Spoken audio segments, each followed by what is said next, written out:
I don't do negatives.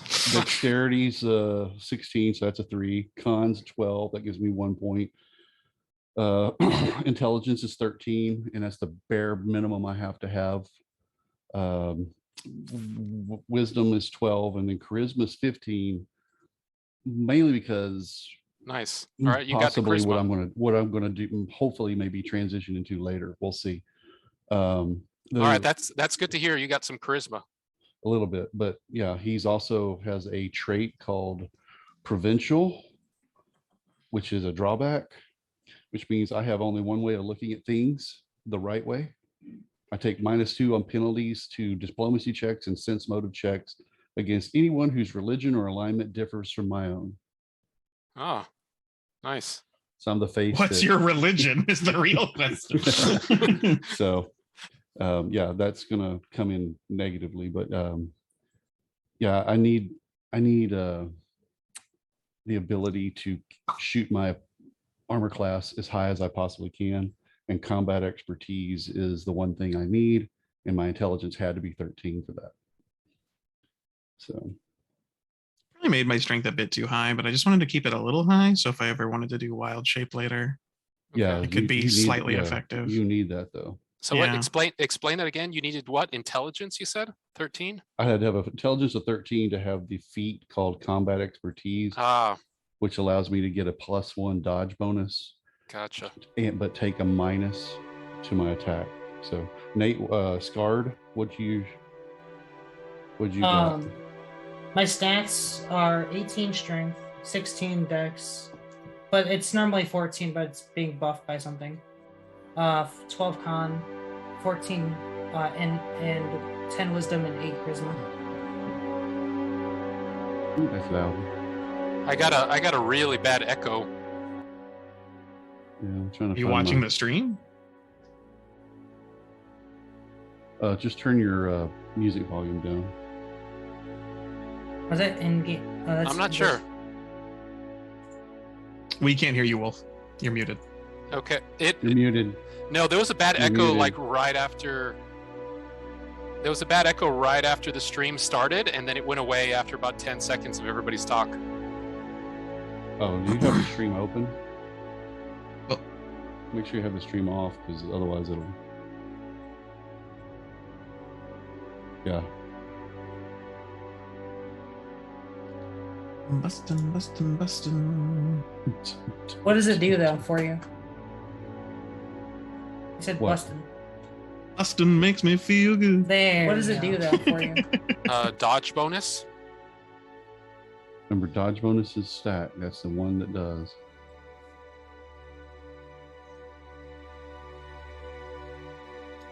All right, so. That's too big. It's too big. So well, that's cool. So you're the charisma guy, right? Yeah, nice. We'll see.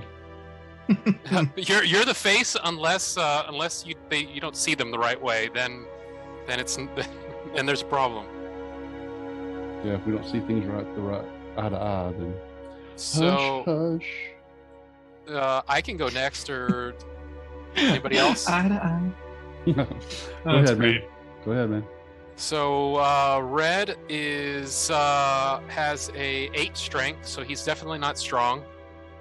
He's got a 14 dex, 14 con, a 19 intelligence, a 10 wisdom, and an 8 charisma. So he has a cart that he pulls because he's not carrying his crap. And as far as charisma, yeah, he's it does not seem long for this world, man. He's a little crotchety, you know. He's an older elven man. Just imagine this like really old barefoot man like walking around dragging a cart behind him, barely like one of those like little hampers that people sometimes have, you know. He looks kind of homeless, yeah. So he definitely takes handouts. Do you have a shop? Or had a shop or something? Yeah, there's a bit of story there. Yeah, there was definitely some wares for sale many years ago, Okay. probably before most of you were born. Yeah, that was the thing. So that's what he's doing. I don't plan on taking any feats, or so I haven't seen anything that requires a prerequisite as far as a score. So yeah, I just picked my scores based on what I wanted. If you're going to do any ranged attacks, like in melee or something, then there's a precise shot, which will help you with not hitting everybody else. But we'll have to talk to. That's only if you're going to do that. You know, precise shot and point blank shot, all that fun stuff. Yeah. What? So I thought the plan was you 5-foot step back and then you shoot people, right? Well, you can, but you're still, if somebody's in melee with the target, you're going to take a -4 to that attack.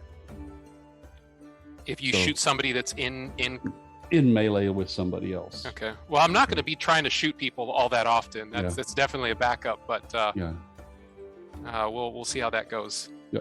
So that doesn't affect spells though, does it? Or is it just ranged touch? Yeah. Oh, okay. If you're going to be like, what is it? Flame arrow? Is that right? Scorching ray. Scorching ray. Scorching ray is a ranged touch attack, so you have to have precise shot to make it work. I really thought that was only with like bows and crossbows. Yeah, it's I did read the rules on coup de grace, which it says you can use a crossbow on a coup de grace, and it's automatic critical hit. You don't have to roll. That's how coup de grace are in general. Yeah, I didn't know you could do it with a ranged weapon though. You have to be within a certain distance. You have to be adjacent to them. Yeah, adjacent. Yeah, so you pretty much just come up and you like point it right at them and pull the trigger. Well, with a crossbow at least, right? Yeah, we'll just use Point that one. shot. That's better. You can shoot or throw ranged weapons at an opponent engaged in melee combat. So Scarde or Scarde? Scarde. Scarde. Mine? Yeah. Ultred. Ultred.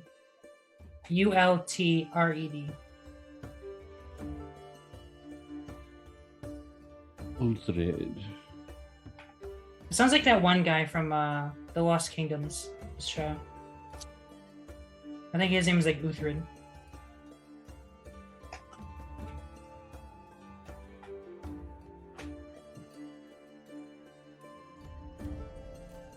Throw ranged weapons.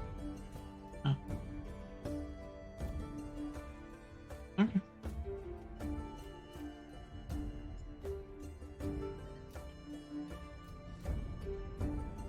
No, we're all good, man.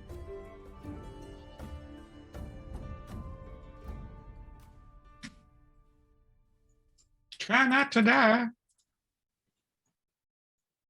Don't say the last time you said that. Stop. You actually did. Stop. Like, Stop.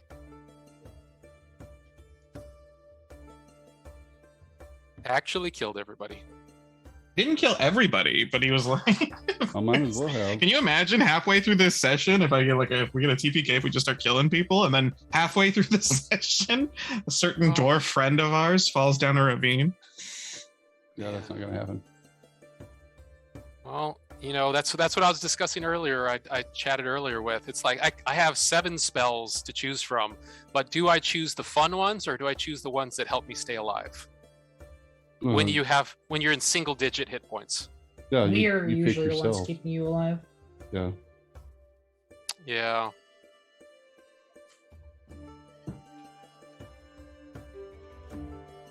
You can prepare 7 spells.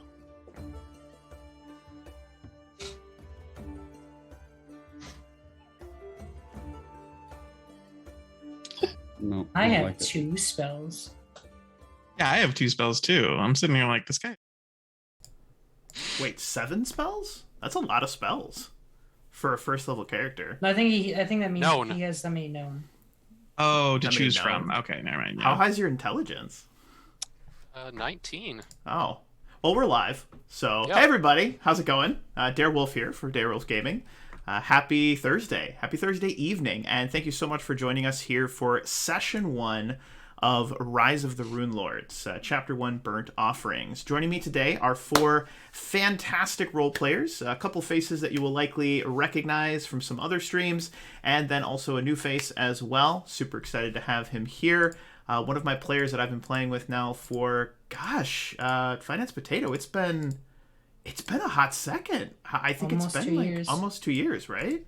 Yeah, like we've been crushing it, as it were, which is, I don't know, not necessarily a bad thing, but I digress.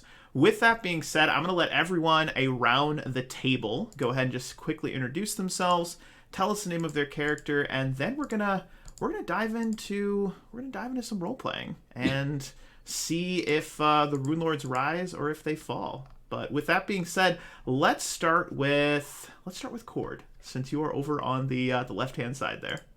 Yeah, I go by Cord the Destroyer, or just Cord, easier. I'll be playing Red. I don't know that you want anything more than that, but No, that is I've been perfect. I'll go ahead. No, please. doing some gaming for a while, and excited to get back to Pathfinder. Very nice. Well, hey, welcome back to Pathfinder. It is my preferred fantasy game of choice, so fantastic. And next we'll pivot over to, I guess, Jasper. I keep saying Jasper. Pick one of them. I just want to combine them. Just don't. I just want to combine them with Jasper. That sounds so right. Go ahead. I'm Jasper. I'm playing Weave the Druid and her animal companion Sumi. Very nice. Very nice. And Light's fantastic. Hey, I'm Life's Fantastic is my handle. I'm going to be playing Ozmerdin. In real life, I am 6 foot 8 inches, 270 pounds, and I'm playing a gnome.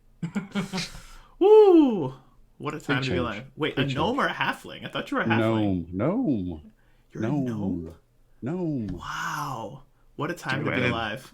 What a Go time add to be some alive. Twitter posts or I something now. have so many questions about your parentage and everything that's going on, but you know what? It's gonna be fine. It's gonna be fine. We'll deal with that in a ravine and some hobgoblins. But with that being said, we're gonna pivot over to, last but certainly not least, Mr. Finance Potato.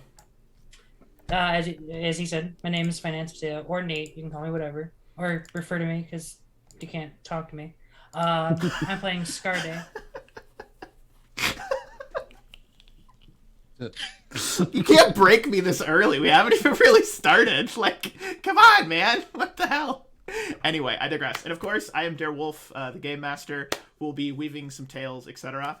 And what we're gonna do is weave what? Oh my gosh, there's too many jokes happening. We actually gotta get into gameplay at some point, maybe. I don't know, or we could just sit here and BS for the next 6 hours. With that being said, Sounds like a normal stream. Sick. Well, we are going to. This is 0.5 session. This is literally just BSing for now. This is just BS session for now. I mean, I guess apparently. So we are gonna open our scene with the sun rising over a sleepy town on the Varisian coast. And I'm going to pivot everyone over to a quick map of Varisia, which is probably going to take a second to load because Roll20 is being fussy. But as we open up, we see this sleepy town of Sandpoint, which is located in the southwestern part of Varisia, or Varisia as they call it. Varisia? Yeah, I was going to ask that. Zooming in, Varisia. we see right along Lost Close. Varisia. I've always called it Varisia for some reason, but it's totally wrong. It's definitely Varisia. It's Verasia. Is it Verasia? Varisia? Varisia. So in this place, was some people, and they did some stuff. historically, said- Darewolf gets names. He butchers Oh, them I all butcher the time. them. I'm so- horrible with names. Absolutely. Absolutely. That's correctly correct, as it were. Wow. Anyway, I forgot how to English today, but that's fine. We're having a good time. Maybe. Or maybe we're not. I don't know. Anyway, I digress. With that being said, so we open our scene, and we see this overland view of the entire continent.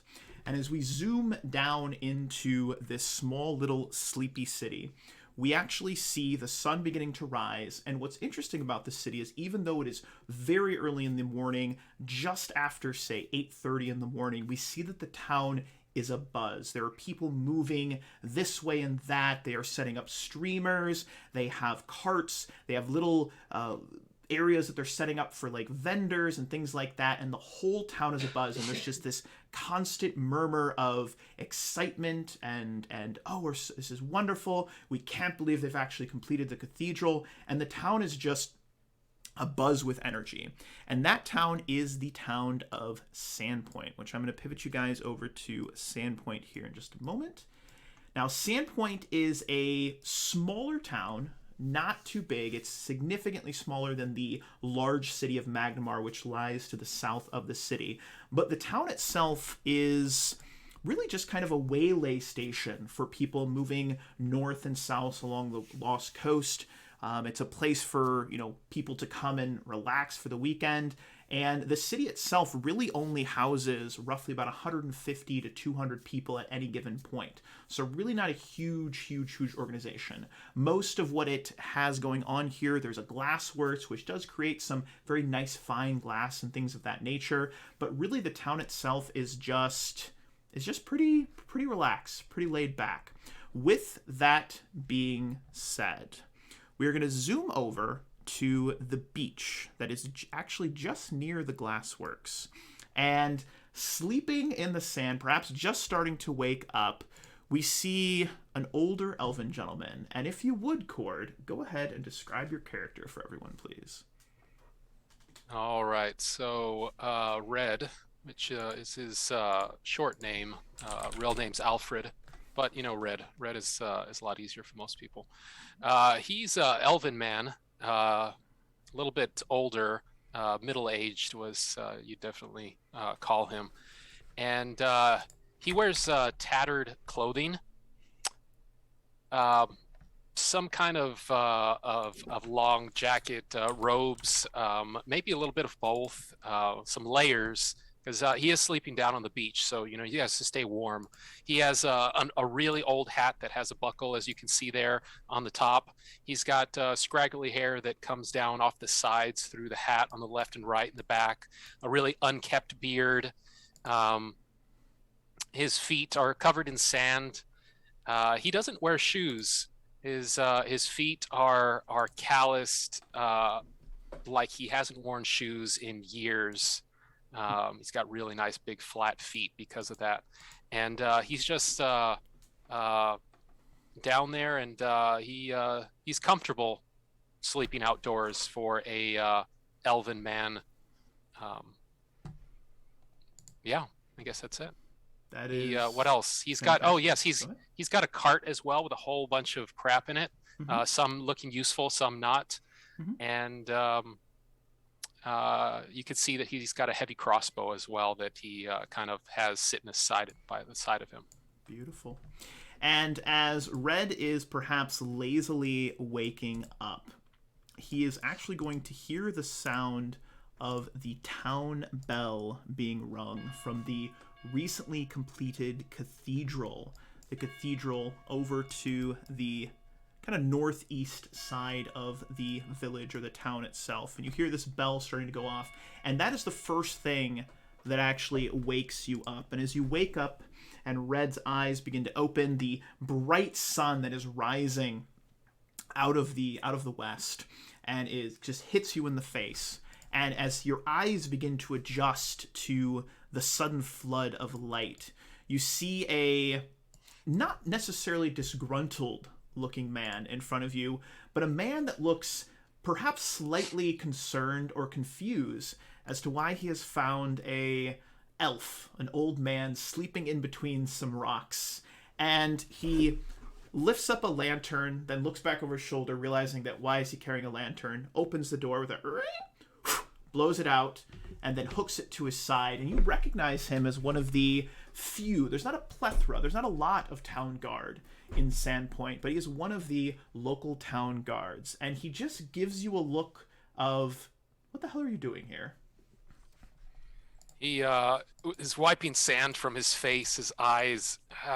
He's like flicking it, and then suddenly he starts going, and he starts hacking something up, and then he starts spitting on the ground, and he starts adjusting himself up, you could tell he's got that morning just filth to him that he woke up on the beach there. Mm-hmm. And he looks around and looks up at the gentleman there, and he says, "I and who are you?" Well, I am Harold. I'm one of the town guard here. And while there are no rules, or rather laws, against you sleeping on the beach, it is odd. Most find an inn, or perhaps a street corner. Was there a reason you chose this collection of rocks? He kind of quickly crawls over to his cart. "You weren't touching anything in here, were you?" And the guard takes a step back, and his hand doesn't go towards his weapons, but you see him stand up just a little bit straighter, and he's slightly taken aback by your aggressiveness. Are you quite right in the head, lad? He looks into the cart and starts poking around, kind of inventorying, and then he looks back at him and he says, everything looks to be in order. Everything's here. You may go on your way. Starts getting up and he kind of creaks a little bit. He's like pulling off like what look to be like cobwebs or something, like pulling them off and flicking them, and they get stuck to his fingertips, like cobwebs do. And he kind of he grabs this quarterstaff and pulls himself up. Looks like everything's painful, and says, "I think I walked over from the Hagfish right down the way. They serve ale there, right?" The man leans in, and you can audibly hear him just take a deep breath. He's smelling the air, and he recoils slightly as he gets a little bit closer to you. They may not be selling ale anymore. It appears that you've drank it all. Well, if you're here on business, whatever you're selling, they're setting up the carts in the middle of the town over by the Sandpoint Cathedral. Don't lollygag here. Just be on your way. And it's more of a request than an order, is the way you pick that up. But he turns to walk away from you, actually leans over, looking at your cart. A little bit of suspicion in his eyes, but then just shakes his head, and you can hear the crunch of the sand and some pebbles as he gets closer to the rocks as he starts to walk away from you. What do you do at this point, Red? He yells towards him as he's going out that way. He says, "Make sure you stop by my stand or corner." I got that figured out completely, and he has a little about a foot of rope that's connected to the handle of the cart, and he starts pulling on it, realizing it's kind of stuck in the sand.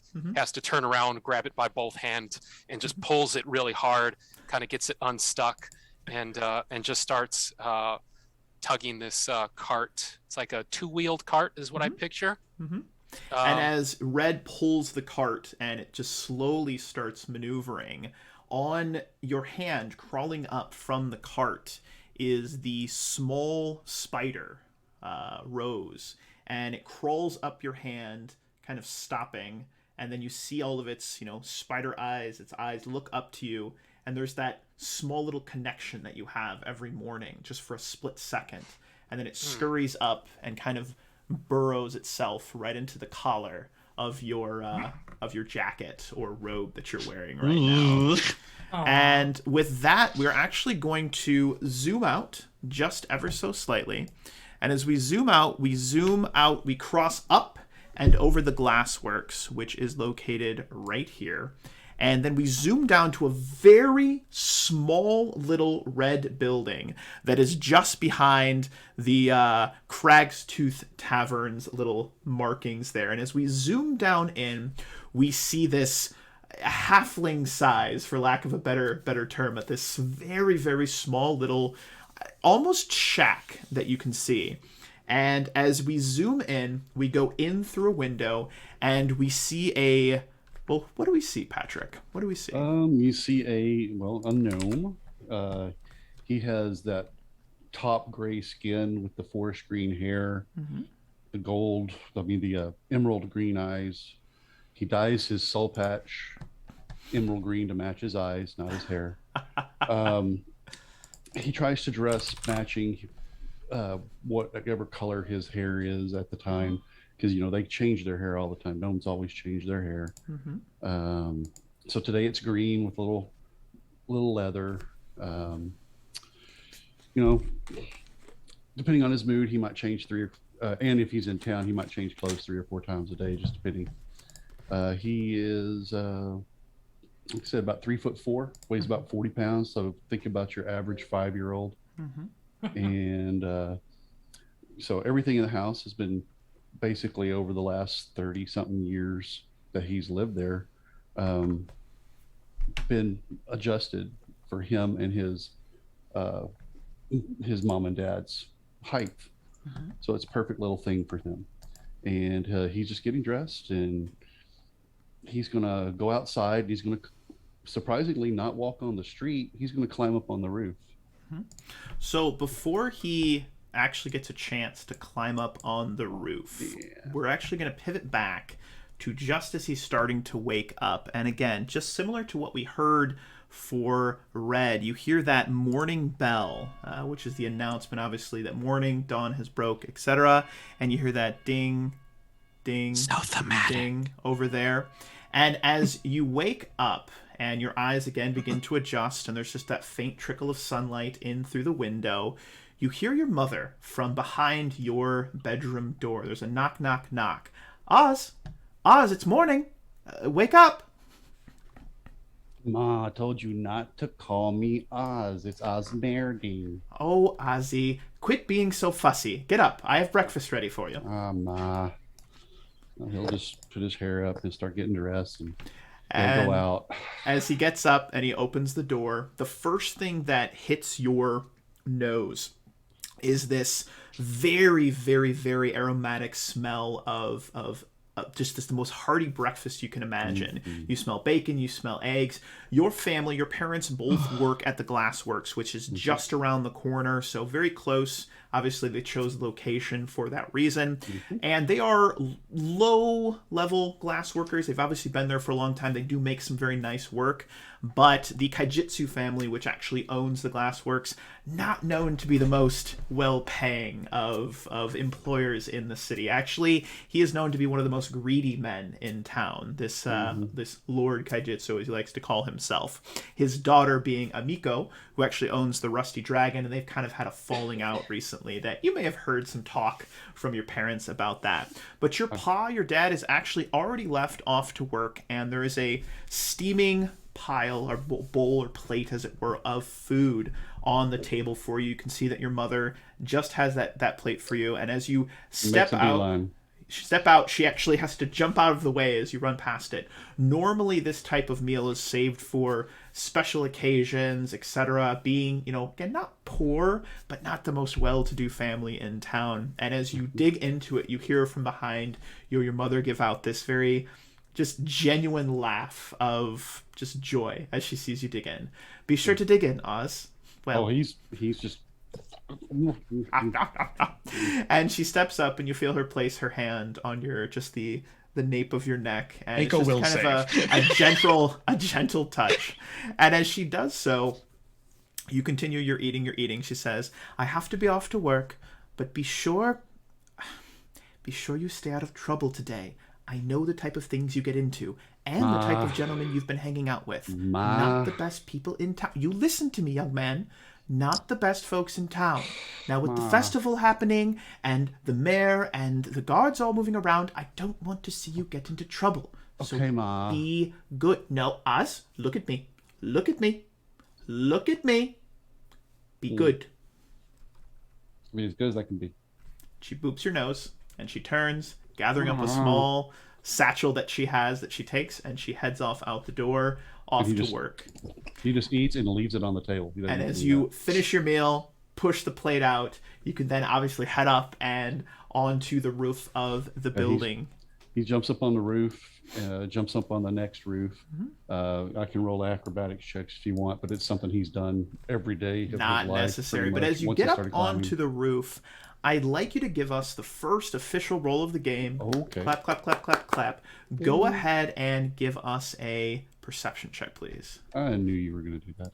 All right, so there we go. 26. That's including his bonus. Brilliant. Absolutely brilliant. So as Oz gives a look, this just wide view of the city, you see that there are just more people in town, the town of Sandpoint, than you've seen perhaps in your 30 years here. Even all of the other Swallowtail festivals, which this town, having the temple being dedicated to the goddess Desna, it is a festival that happens every year, but it's usually very small. However, this year is incredibly special because roughly 5 to 6 years ago, the old cathedral burned down. It was made of wood, so the town gathered all their resources, just collected as much as they could, and rebuilt the temple in stone. So invested in Bitcoin. And invested in Bitcoin, yes. And the whole town now, the big thing is, hey, it'll never burn down again. And the sadness that happened during this burning, when the old cathedral burned down, several people were lost, including Father Xantus, who is the high priest of Desna here in the city. His daughter died. There were several other priests and parishioners that actually passed during that when the chapel burned down. So it was a huge, huge loss for this city. But you see that, again, there are just likely 300 to 400 people in town. It's almost doubled the population. Folks are, again, their vendors have already started to open. You see the whole city laid out before you. And what is going through Oz's mind in this moment? He's looking for carts that are being pulled that, maybe being pulled from in front, not being like wheelbarrowed, but, kind of like a Reds, but I don't see red yet. And, he's just kind of checking out. And he's, seeing what everybody's bringing in. And he likes to get up top because being so short, he basically sees everybody's crotch and butt. Has a hard time he's seeing in a crowd, things. so he likes to get up high. Absolutely. To take a look, and then he'll crawl down and he'll just start mingling among the people, the carts, the people that know him will say hey.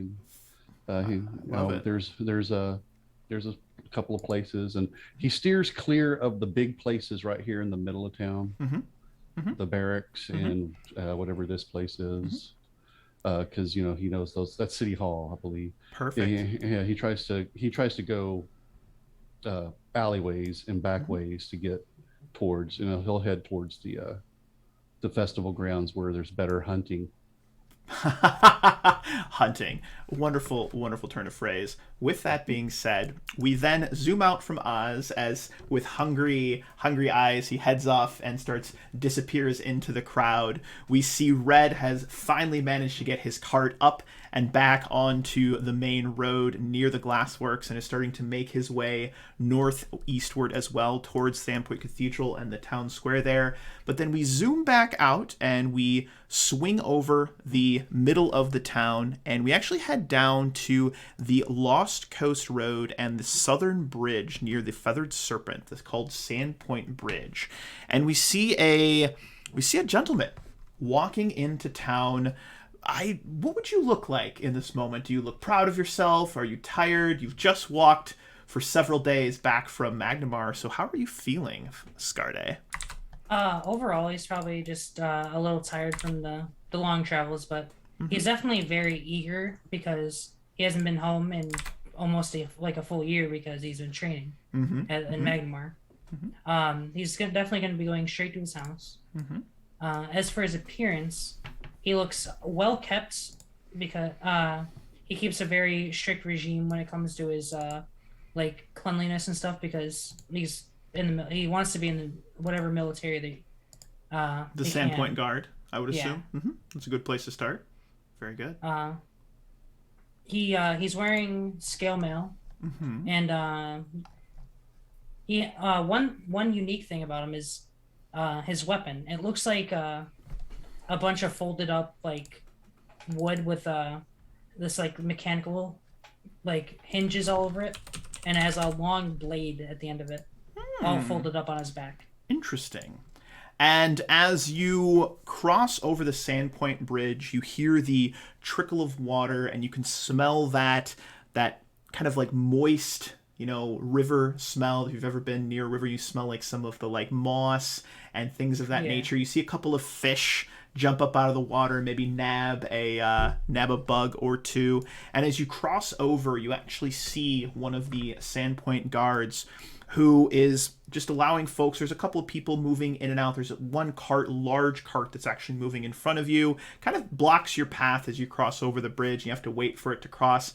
And as you cross into town, the Sandpoint guard looks at you, looks down, and then takes a double take and says, Scarde, you're back. It's great to see you, brother. And you recognize this gentleman as Torde. He is one of the other Sandpoint guards, just Torde. He's actually an Ulfin, and he moved here from the land of the Lenorum Kings with his family several years ago. And he just did most of his training with his father, etc. But a gentleman that you would recognize, and he looks really happy to see you. And he's holding this almost like a clipboard style thing, and he's got a little quill, and then on his hip he's got a little ink pot that's like tied to it. He's been like marking how many people are coming in, and he almost drops it. And as he goes to drop it, you see that the ink starts to spill out and hits his pant leg, and he starts to get like fussy about it, but then looks back to you and says, I didn't know if you'd make it back for the festival. How are you? I am doing great. The course just finished. I'm gonna walk up to him and like give him a hug, but I'm gonna make a special effort not to get any ink on me. Go ahead and give me a reflex save, because I think that's hilarious. And we've got a 14. So unfortunately, despite your best efforts, you go to give like just a bro hug, like maybe like a what's up, man, nice to see you, and he just throws his arms around you. Now, he is a red-bearded gentleman, size of a building, with just broad-shouldered arms. It just gives you a hug, and as he does so, you look down and you see that there is this just smear of black ink, and you can smell the black ink as it kind of wafts up, and you look down, it's just smeared partly over your armor, freshly tuned and polished, and he doesn't even notice, and he just says, your father's going to be so happy to see you. I think he's near Sandpoint Cathedral. He was helping set up for the festival today, and it's great to see you. You'll have to tell me all about your training in Magnamar, and I've got to get back to work, but welcome back, Scarde. It's great to see you. And he gives you like a little punch on the shoulder, and it doesn't necessarily hurt, but he's got a little bit of oomph to it. And unless you have anything else to say to him, you may press on as you see fit. Well, good luck on counting the people. I'll have to give you a punch back at some point. And as you head off away from him, he looks down at his little clipboard that he had, and you hear him go, "Oh, crap." And then as you pass by, you see that it's completely smeared, and he's lost all track of any counting that he was having. So heading off, you are heading down Market Street. You pass by the Rusty Dragon, where you actually see one of the relatively well-known locals, Aimiko Kaijitsu. She is the daughter of the owner of the Glassworks, and you see that she has a pretty big cart, one that would be drawn. She has a couple of her bartenders and waitresses they're helping, and you see that the cart is filled. There's this smell of roasted duck, and there's a smell of pork and beef and steaks. Like, she has this huge meal that she's prepared, and you would know that during the Swallowtail Festival, all of the tavern owners and things like that, they all come together to provide free food for all of the guests in the city. So as she is pulling on the cart, and you pass by, but are you going to head straight to the Sandpoint Cathedral to find your dad? Are you going to head home first? What are we thinking? I was actually going to offer them help to carry it to wherever they have to carry it. Oh, excellent. As you pass by, Aimiko looks over and says, "Oh, I would very much appreciate that. I just, could you grab the left side?" Yeah, well, I mean, I could probably do the entire thing for you, but. And she takes a step back, and as she brings her hand up to her chin, you see this almost like mischievous smile across her face, and she just simply motions towards the cart to have at it. It's probably not too heavy for me to not lift, right? Or to like drag. Give me a strength check, Oh, great. because I think that's funny. 22. You're just like whoop, and it's the easiest cart you've ever pulled. It almost feels like there's actually nothing in it. And as you start Lift it too quickly, it all pulling the flies out the cart, back. you watch as Aimiko and two of her, a bartender and one of her waitresses, actually look genuinely surprised that you're able to just lift this thing and just head off. And you see her kind of shake her head up and down and rubs her chin. They mumble to each other, well, that was impressive. And then they're going to follow behind you, gathering a couple of other things as well. And as you head off down the road, you turn to the right, you start heading up towards Bottled Solutions and heading off towards Sandpoint Cathedral with the cart in tow, as well as to find your father. But before we get to that, we are going to zoom up and out, back over the town square. We see that there is a stage that's been set up in front of Sandpoint Cathedral, as well as a number of carts and vendors. And there's little food spots, and you see that there's all over the city, there's a couple of different games that have been set up, games of strength and balance. There's an archery competition. I mean, anything that you could think of, they have all of these different events going on. And as we pass up over that, we actually zoom in to the White Deer Inn. The White Deer Inn. And stepping out from the White Deer Inn, you hear the same town bell that I've played for everyone else, but I won't bore you with again. We see who do we see, Jester? A half elf. Long white hair is kept in a messy ponytail held together by beads and colorful fabrics. Her face is marked with white lines showing her druidic lifestyle and devotion to Old Deadeye. Her clothing is made out of a mix of white and red fabrics and sturdy leather and what seems like magically shaped leaves. She's adorned head to toe in like beads and charms and baubles, various rings and pendants. Though she has a very colorful outfit, she doesn't seem to have very much. And by her side, always loyally guarding, is a Nope, ignore that. white panther with little flecks of gray around its face, along of its ears and back. It's not a normal panther, other than the fact that it's like a white panther. Beyond that, it's also has like its heart can kind of be seen beating through its chest in like this brown kind of boom boom boom boom. It's slightly visible as like the veins in the panther just kind of pulse with this primal energy, this primal power. And her claws are caked in like this kind of muddish rock that just kind of sticks to her. And as you step out of the tavern, your bill having been paid, you've got a couple of days in town that's been paid for, so you've got at least a place to sleep since you couldn't afford a tent, unfortunately. A druid's salary is not huge. With that being said, as you step out, Sumi's a girl? Is that correct? Okay. Sumi does that cat stretch in the morning, kind of digging her claws into the dirt of the city street, and lets out this kind of like morning meow. And as she does so, you hear a giggle of a young girl that is sitting on a tiny little barrel. Looks to be maybe a not an oil barrel, but like a barrel for water or maybe liquor or something like that. And she's just sitting on top of it. It's just stationed right outside of the tavern. And you can see there's a couple of other little boxes and things like that. And this little girl giggles and points at Sumi. And she says, "What kind of cat is that?" It's a panther. I'm surprised that you're not scared. Most people tend to keep their distance. Would you like to pet her?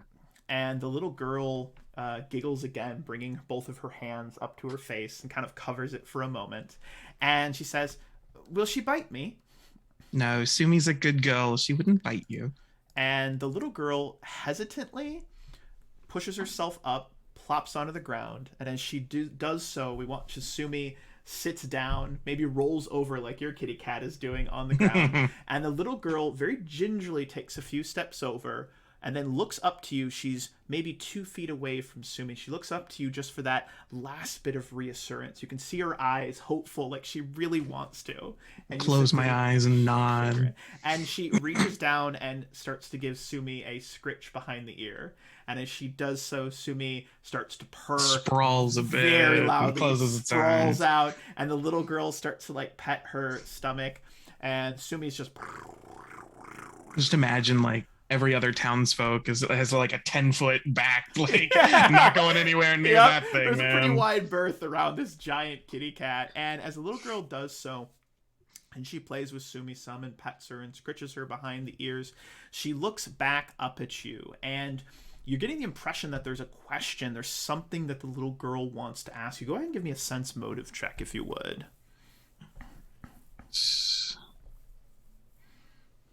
Sense motive. Gosh darn tootin'. So you've not really hung out with quote-unquote children too much in your lifetime, but you're getting the impression that this little girl, she's looking at the accoutrement and the tattoos that you have on your face, and she is genuinely curious, but you can see that she's struggling to articulate the question that she wants to ask you. What are you? Is that the question? That's the impression you're getting, yes. Sumi's a very special kitty. She's very strong because she's a little bit magic. And I gave her a bit of that magic. That's what makes her so special. And that's what makes me special too.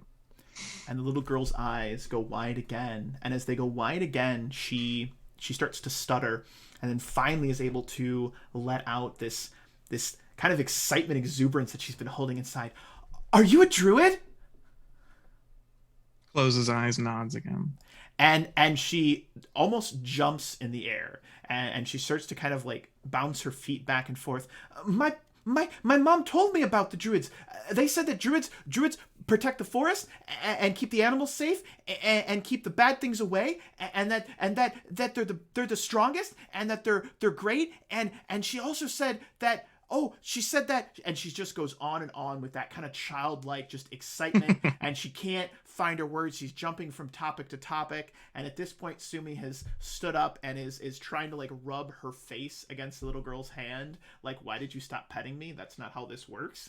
And there's this little interaction going on, and as this happens, you hear a call from an older sounding voice, an adult, and an older looking gentleman, maybe late 30s, calls over to the young girl. Leah, over here now. Get away from that beast. And Leah freezes in place, and Sumi's ears perk up and look over at the man. Kind of like, imagine the girl's sitting there and the cat kind of tilts its head to the side and looks over and just has this look of, who the heck you think you are? And little girl freezes, and she lowers her eyes and looks down at the ground, and then looks back up at you. Thank you for letting me pet your cat. I'm sure that Sumi loved it lots too. And as you do so, the gentleman calls again. Leah, get over here now. And he's on the other side of the street, and she turns, walking towards the gentleman, gives one look over her shoulder longingly at Sumi, and then heads off with the man, who kind of grabs her by the wrist and does that like finger wagging thing, like, okay, doing it, and then points over at that, and then kind of waves his hand back. I thought I was about to witness like a kidnapping, and I was like, oh, Lord have mercy. What a way to start this adventure. That's terrible. And does the finger wagging, and you can see she just looks very embarrassed. But then they both really just disappear into the crowd, and you see that there is a group of people moving into town. A couple of the tavern keepers for the White Deer Inn come out and actually start picking up some of the boxes and the little barrels that I had mentioned before. But where would Weave and Sumi head off this morning? I suppose, since the festival is happening, they might as well attend. I guess they'll head down to. It's not too far. No. They probably see the You big can bustling see crowd. the big bustling crowd Yeah, in so the just Sandpoint and the Sandpoint Central. I bet many of the other patrons of the White Deer are also heading that way. So I'll just follow the crowd, kind of. Pretty much everybody is congregating Yeah. down towards the center It's the place of to be. town. It's almost like all of us are going there. For It's some almost like I'm trying to bring the entire party together in one centralized location so I can kill them. Wait, what? No, that's terrible. Was that last part? What was that? What was that? I didn't quite catch that last. What was that thing about murdering the party all at once? No, I'm kidding. It's terrible. So you have all now arrived in the center of town roughly about the same time. Obviously, you would not necessarily recognize one another, know one another. I don't believe anyone knows the others as of yet. But as you all get to the center of town, you see that there is this large platform that's been set up, a stage. You see Father Xantus, who I will actually go ahead and show to you all here right now. This is Father Xantus. He is the high priest of Desna that is, directing folks around. And there's numerous vendors. You actually see there's like a knife throwing competition going on. There's some feats of strength. There's some acrobatics things happening.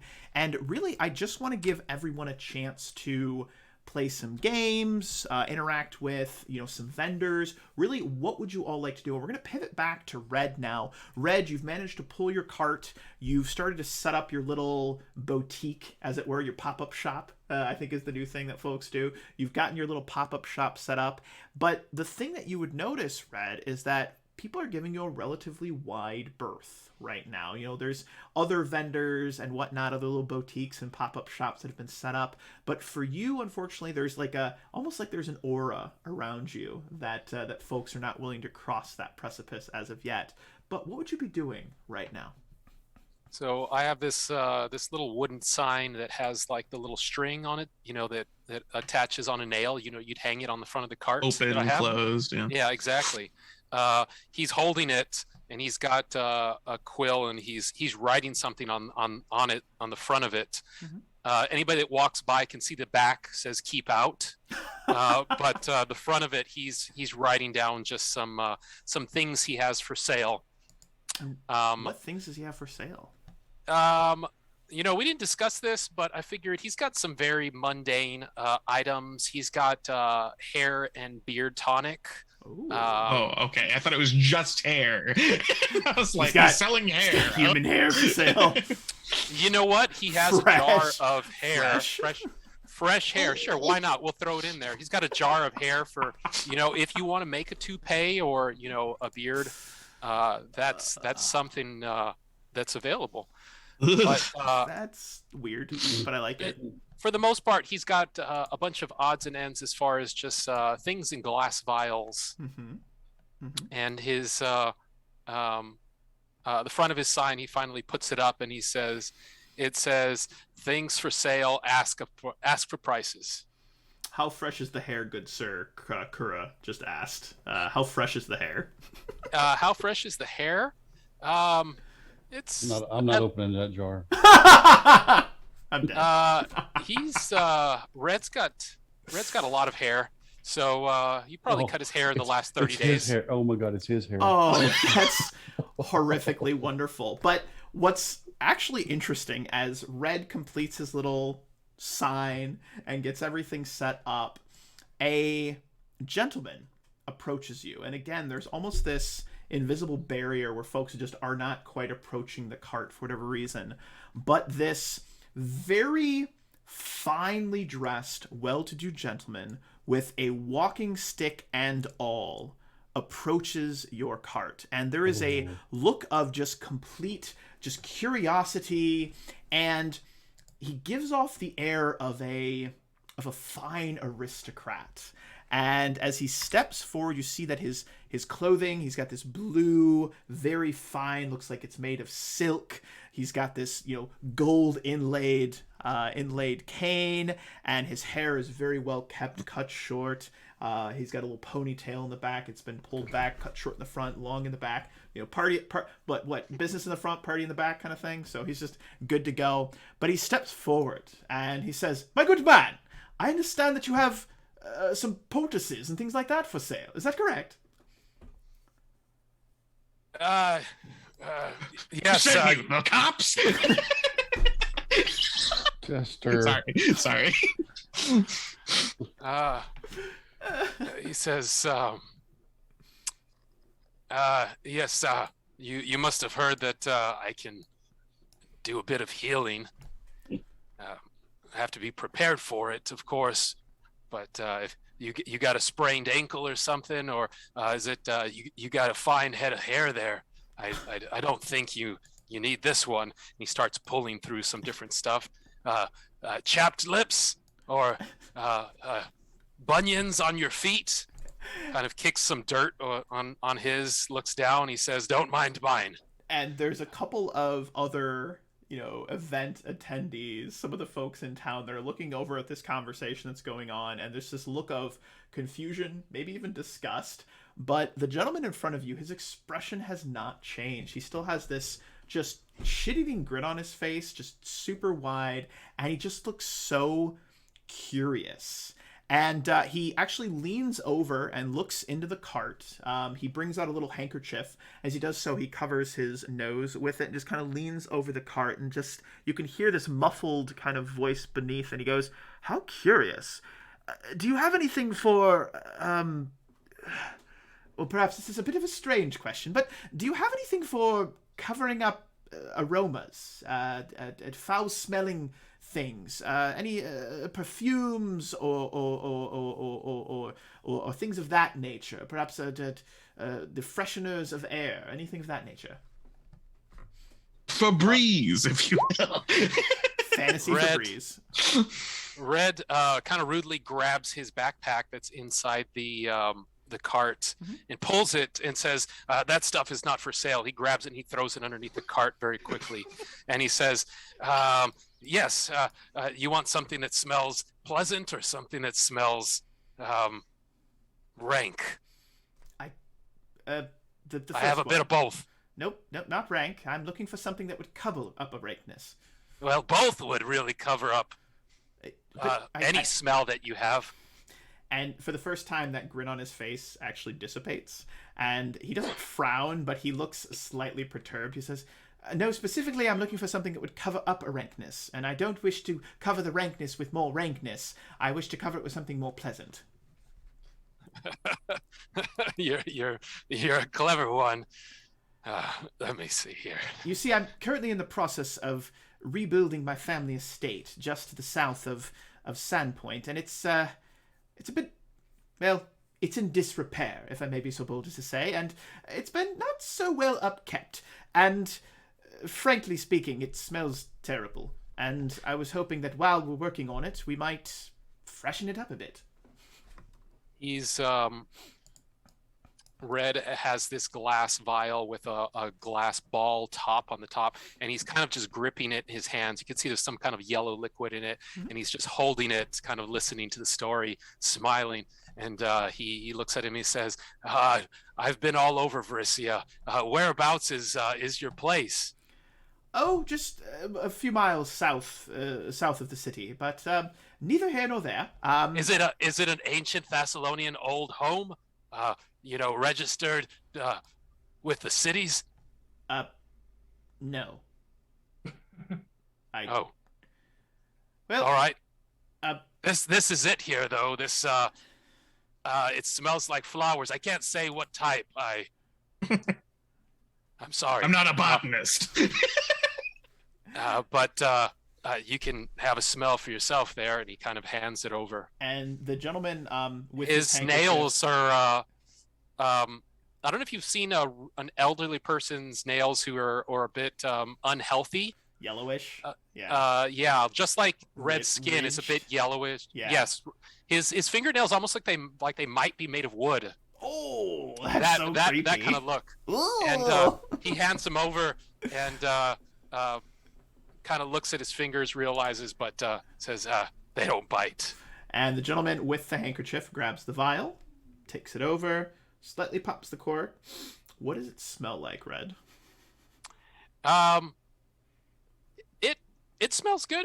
It's Lavender's a good go-to. It's definitely some flowers. Mm-hmm. He grabbed a whole bunch of flowers and like wildflowers, right? So traveling here and there, he's grabbed whatever he could find and kind of just stuffed them in this vial with oil and alcohol to kind of infuse those scents there. Spring mist for Breeze. That's the smell we're gonna go with. I think it's fantasy for bees, and he actually smells it, and you see this look on his face. He looks surprised. He actually looks surprised that it has this very pleasant smell to it, but he recorks it very quickly and gently. Red is eagerly there, like looking to see his reaction. Give me a sense motive. All right. Those rolls are fun. I don't know that I'm any good at that. Probably not. I'm not good at a lot. How's of your things. wisdom? I'm not good at that. Sense motive. Where is that one? Wolf, check your whisper. Uh-oh. There we go. There we go. Oh, wow. Yeah, there we go. I mean, he loves it, right? Oh. Yes, Oz, by the way. But he loves it. He is completely infatuated with it. And by infatuated, mate, you think he hates it. The impression that you're getting is that he absolutely hates it. That's what you're getting right now. But his smile gets big again. But you're getting the impression like maybe he's just trying to make you feel good about it. That's the impression that you're picking up from this gentleman right now. But as those feelings start to wash over you, perhaps even a little bit of disappointment, you hear a shout from the stage that's been set up. And as your eyes are just ever so slightly adverted over to that stage, we pivot over to a small little green-haired gnome who is mingling in the center of this action. And you actually notice this very well-dressed noble with blue silk jacket on, long jacket, very fine leather pants. And give us a perception check, Oz. All right. Let's see. Hopefully the gods are with me. Oh, yeah. Indeed. You do see a coin purse that is attached to this gentleman's left side.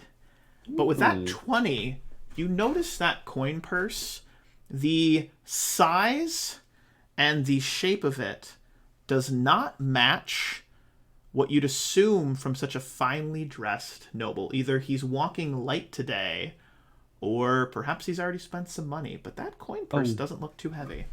What about the tails of his coat? Does they look like really nice, or is it all frayed?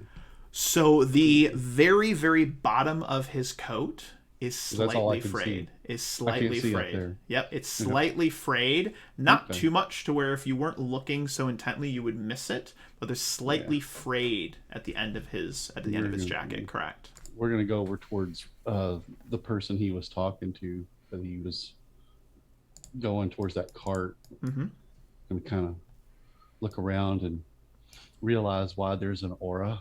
It smells odd. Yeah. Smells odd. I'll go up on the building behind it. If there's a porch, I'll stand on the porch and look at his stuff in his cart. And what would he see in the cart, Red? What does he see in the cart? He sees, let's see. He sees Just like junk and there's a bedroll in there. There's a pot. There's a bunch of torches. There's other things that you would consider something you would need, like junk, but that's something you would want. There's a heavy crossbow in the cart that's sitting there. That's too big for me. That's the only thing that really stands out. Red's got his quarterstaff kind of leaning against the cart. All right. But inside there's that stuff. And then kind of all just pushed up towards the front is where these glass vials are that have odd liquids that aren't no junk. That aren't labeled. No junk though. No junk. No junk. Okay. And with that going on, we're going to pivot away from that scene for a moment. We're actually going to go over to Scarde. And you've you arrived into the town center. You help Amiko go ahead and get her little section set up, just deliver the cart. She thanked you, and she actually threw you a couple of copper as thanks for helping her out. And she threw you 4 copper. Reflex save to for catch helping them. her out. And if you drop them, then they're gone forever. So there it is. They disappear into the gnomes, man. copper. They're everywhere. You just see Oz underneath, like Zoom. zip, zip, zip, zip, zip. Mine. What Yeah, a guy. my eyes would be like, if they hit the ground, I'm like, As soon as they're below waist level, they're gone. Like, But as you arrived into the town center, you had expected to see your father in the town square, and actually he wasn't there. You asked around some, and strangely enough, no one had seen him this morning. No one had seen him. They actually haven't seen him since yesterday, so we're not sure where he is, but they asked you if you're willing to lend a hand. In fact, actually, the sheriff of the town, a gentleman by the name of Baylor Hemlock, noticed you, and he was waiting for you to obviously, arrive back in town. I'm assuming you sent some sort of letter or note to him to let him know you're returning. And as you walked up, he very quickly approaches you and extends his hand to shake yours. I will put my hand out to shake it. Scarde, it's good to see you, lad. How was the training in Magnamar? Oh, it was great. I learned a lot. What was the best thing you learned while you were there? Ancient battle formations of Thessalon. Ancient battle formations of a long-dead civilization. Do you think they'll be useful while you tend to the occasional pickpocket and drunkard here in Sandpoint? Absolutely not. And he's generally a pretty serious guy as you've interacted with him, but in this moment he seems happy. And as you look around behind him, you see that behind the stage there are several of these very, very tight-knit kind of cages, and inside of these cages are hundreds upon hundreds of these beautiful multicolored butterflies, and you would recognize them as swallowtail butterflies, obviously towards the goddess Desna, who is represented by a symbol of a butterfly, and they are all inside, and part of the festival is actually releasing the swallowtails into the sky. You see that they're all set up getting ready for it, and as you take all of these sights in and you see people moving around, Hemlock actually looks over to you again. He sees that you're looking around. He says, well, it is your first day back in town. I think you should perhaps take the day off. Why don't you just enjoy yourself in the festival, and tomorrow report to the Sandpoint Garrison, and I'll give you your first assignment. Sounds like a plan. And he gives you a nice pat on the shoulder, not a punch like your Ulfin friend did. And he says, but if you do see anyone breaking the law, don't hesitate to act in your official duties. And with that being said, you're able to move off away from him. He returns to setting up and getting things ready for the festival. What would Scarde do? Would he like to take part in any sort of the games going on? Would he like to maybe go get some food? What would be Scarde's event of choice? He'd probably go over to some of the games, Mm-hmm. but not like participate in them, just because he doesn't want to like make whoever's playing them feel bad, because he's obviously trained to do stuff like this. So he's so perfect that he doesn't want to play. Yeah, he doesn't want to use those ancient Thessalonian battle tactics, which is basically just get a bunch of giants and throw them at the enemy. But I digress. With that being said, there is that game with the giant hammer, and you hit it, and you see how high it goes, and you try to hit the bell. And there's several strong-looking guys and women that have been hitting it, but no one's managed to do it. And you've watched 5 people, and the gentleman running the game actually looks over to you. And the gentleman that's running the game is actually Gorvy. He is a half-orc, one of the just average citizens in town. Strange thing about him is you never actually see him working. But he looks over to you and he says, You there, you seem a strong type. Why don't you come over and give it a whirl? If you insist. I'm gonna clap my hands together and simultaneously as I do that, all my muscles on my arms just start bulging out a little bit. Ooh, very nice. And he starts to clap. He says, "We have another contender. We have another contender." And everyone starts clapping for you, and they all start getting excited. And you heft up this massive hammer, and go ahead and make a strength check. You swing down with great force, and you know that this hammer swing, it's going straight for the bell. You might actually break the game, and you slam the area just next to the little lever, and there's this thud, and there's a little dent in the ground, and everyone goes, "Oh!" And unfortunately, you missed hitting the lever to hit the bell in the air. And without missing a beat, the half-orc in front of you says, Everyone gets one. Everyone gets one. It was a redo. We can do a redo." And then he gives you a look like, "Go ahead and try again. I'm going to give you one more chance on that strength check." Oh, Nat Blows 20. the bell clean off. You heft it back up and in one fell swoop bring it down, and you watch as that little metal slide, the lever connects, there's that ting, and it goes dong, and the whole bell dents in and actually tilts slightly to the side, and the crowd around you, there's about 20 people that have gathered around, is just hushed. And then they all erupt in cheers and laughter, and they start, "Wow, that was incredible! Holy crap! Wow! What's his prize? What did he win? With that in mind, the half-orc that was standing in front of you, this Gorvy, he looks over at the machine, looks back to you. "You're gonna have to fix that." And we are going to actually pivot away from Prizes work back over to it's the worst prize ever. We're gonna pivot back over to Sumi and Weave. You've arrived in the center of town. You see all of these events going on. You see different games, feats of strength, dexterity, simple tricks and things like that. What would Weave and Sumi like to be doing? I imagine Sumi is just kind of eyes closed, sniffing the air. And Weave looks down and notices this and starts scratching behind one of Sumi's ears and is like, "You haven't had breakfast yet, have you? Are there any fish stalls?" Yes. We're by the sea. This is a delicacy for Sumi. Yes, are plenty of fish stalls. There's Sumi actually wants some fish. there's actually a fishmonger.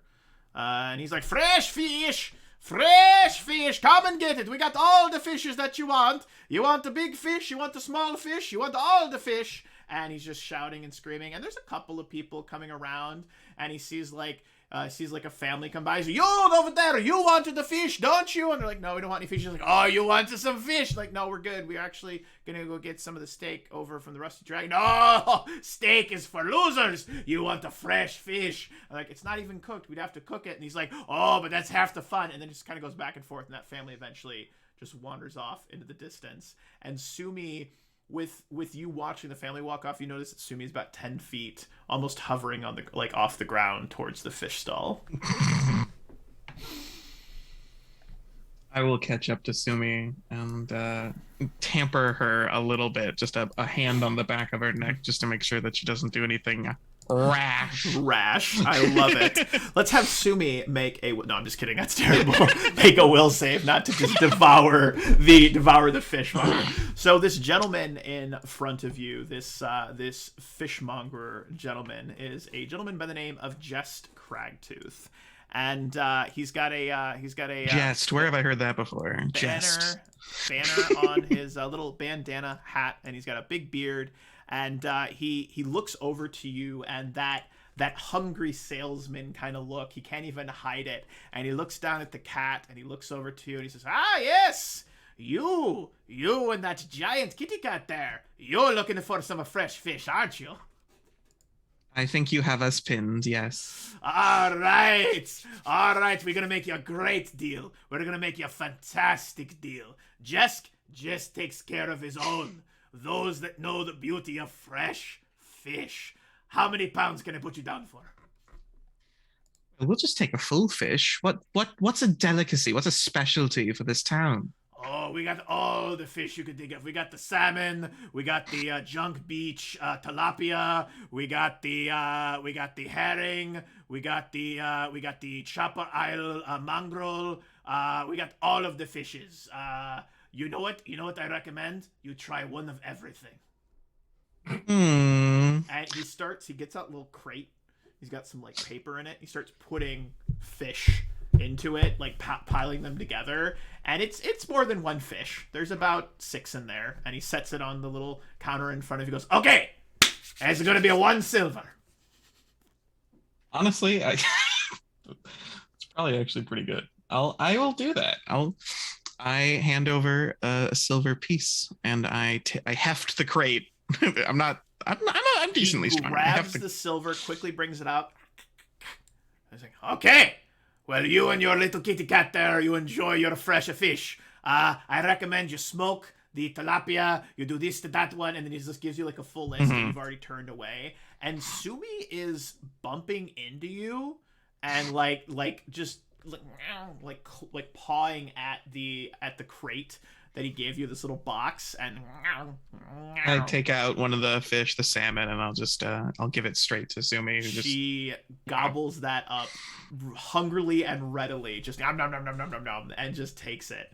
And with that in mind, we're gonna pivot back to the conversation with this well-to-do looking gentleman, and he's got the vial in his hand, and he's looking at Red. And Red, you got the impression that he wasn't interested, but he actually whistles. "Well, my dear lad, how much for the vial?"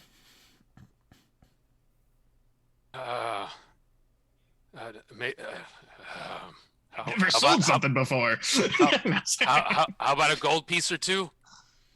And you see his expression turns to one of... He frowns. He frowns. All right, silver pieces then.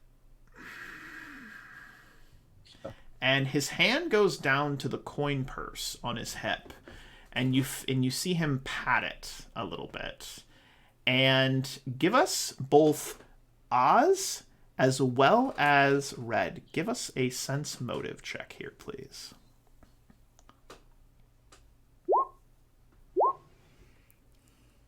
Yeah, that's about Red. Red. Oz, you're too distracted by a couple of other vendors that have some very, very nice looking fineries and maybe some like fresh blown glass and things like that. You actually recognize a couple of the glassworks pieces that your mom has made. Some of those, was it little birds, glass birds that she makes? Bluebirds of paradise. Bluebirds of paradise. I love it. Yes, MTG, let's go. But with that being said, you're too busy about that. But Red, you realize that there is a hesitation in this man's expression and in this man's stance. His whole body shifted as soon as his whole stance, his demeanor, everything shifted as soon as you started talking price.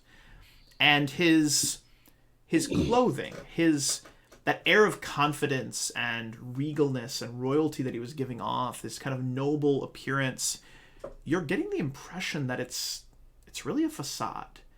And there's a look of genuine concern on his face that he quickly covers up with a big smile, and he says, "Would you settle for 1 silver piece?" He says, if that's the best that you can do, I'll take it, yeah.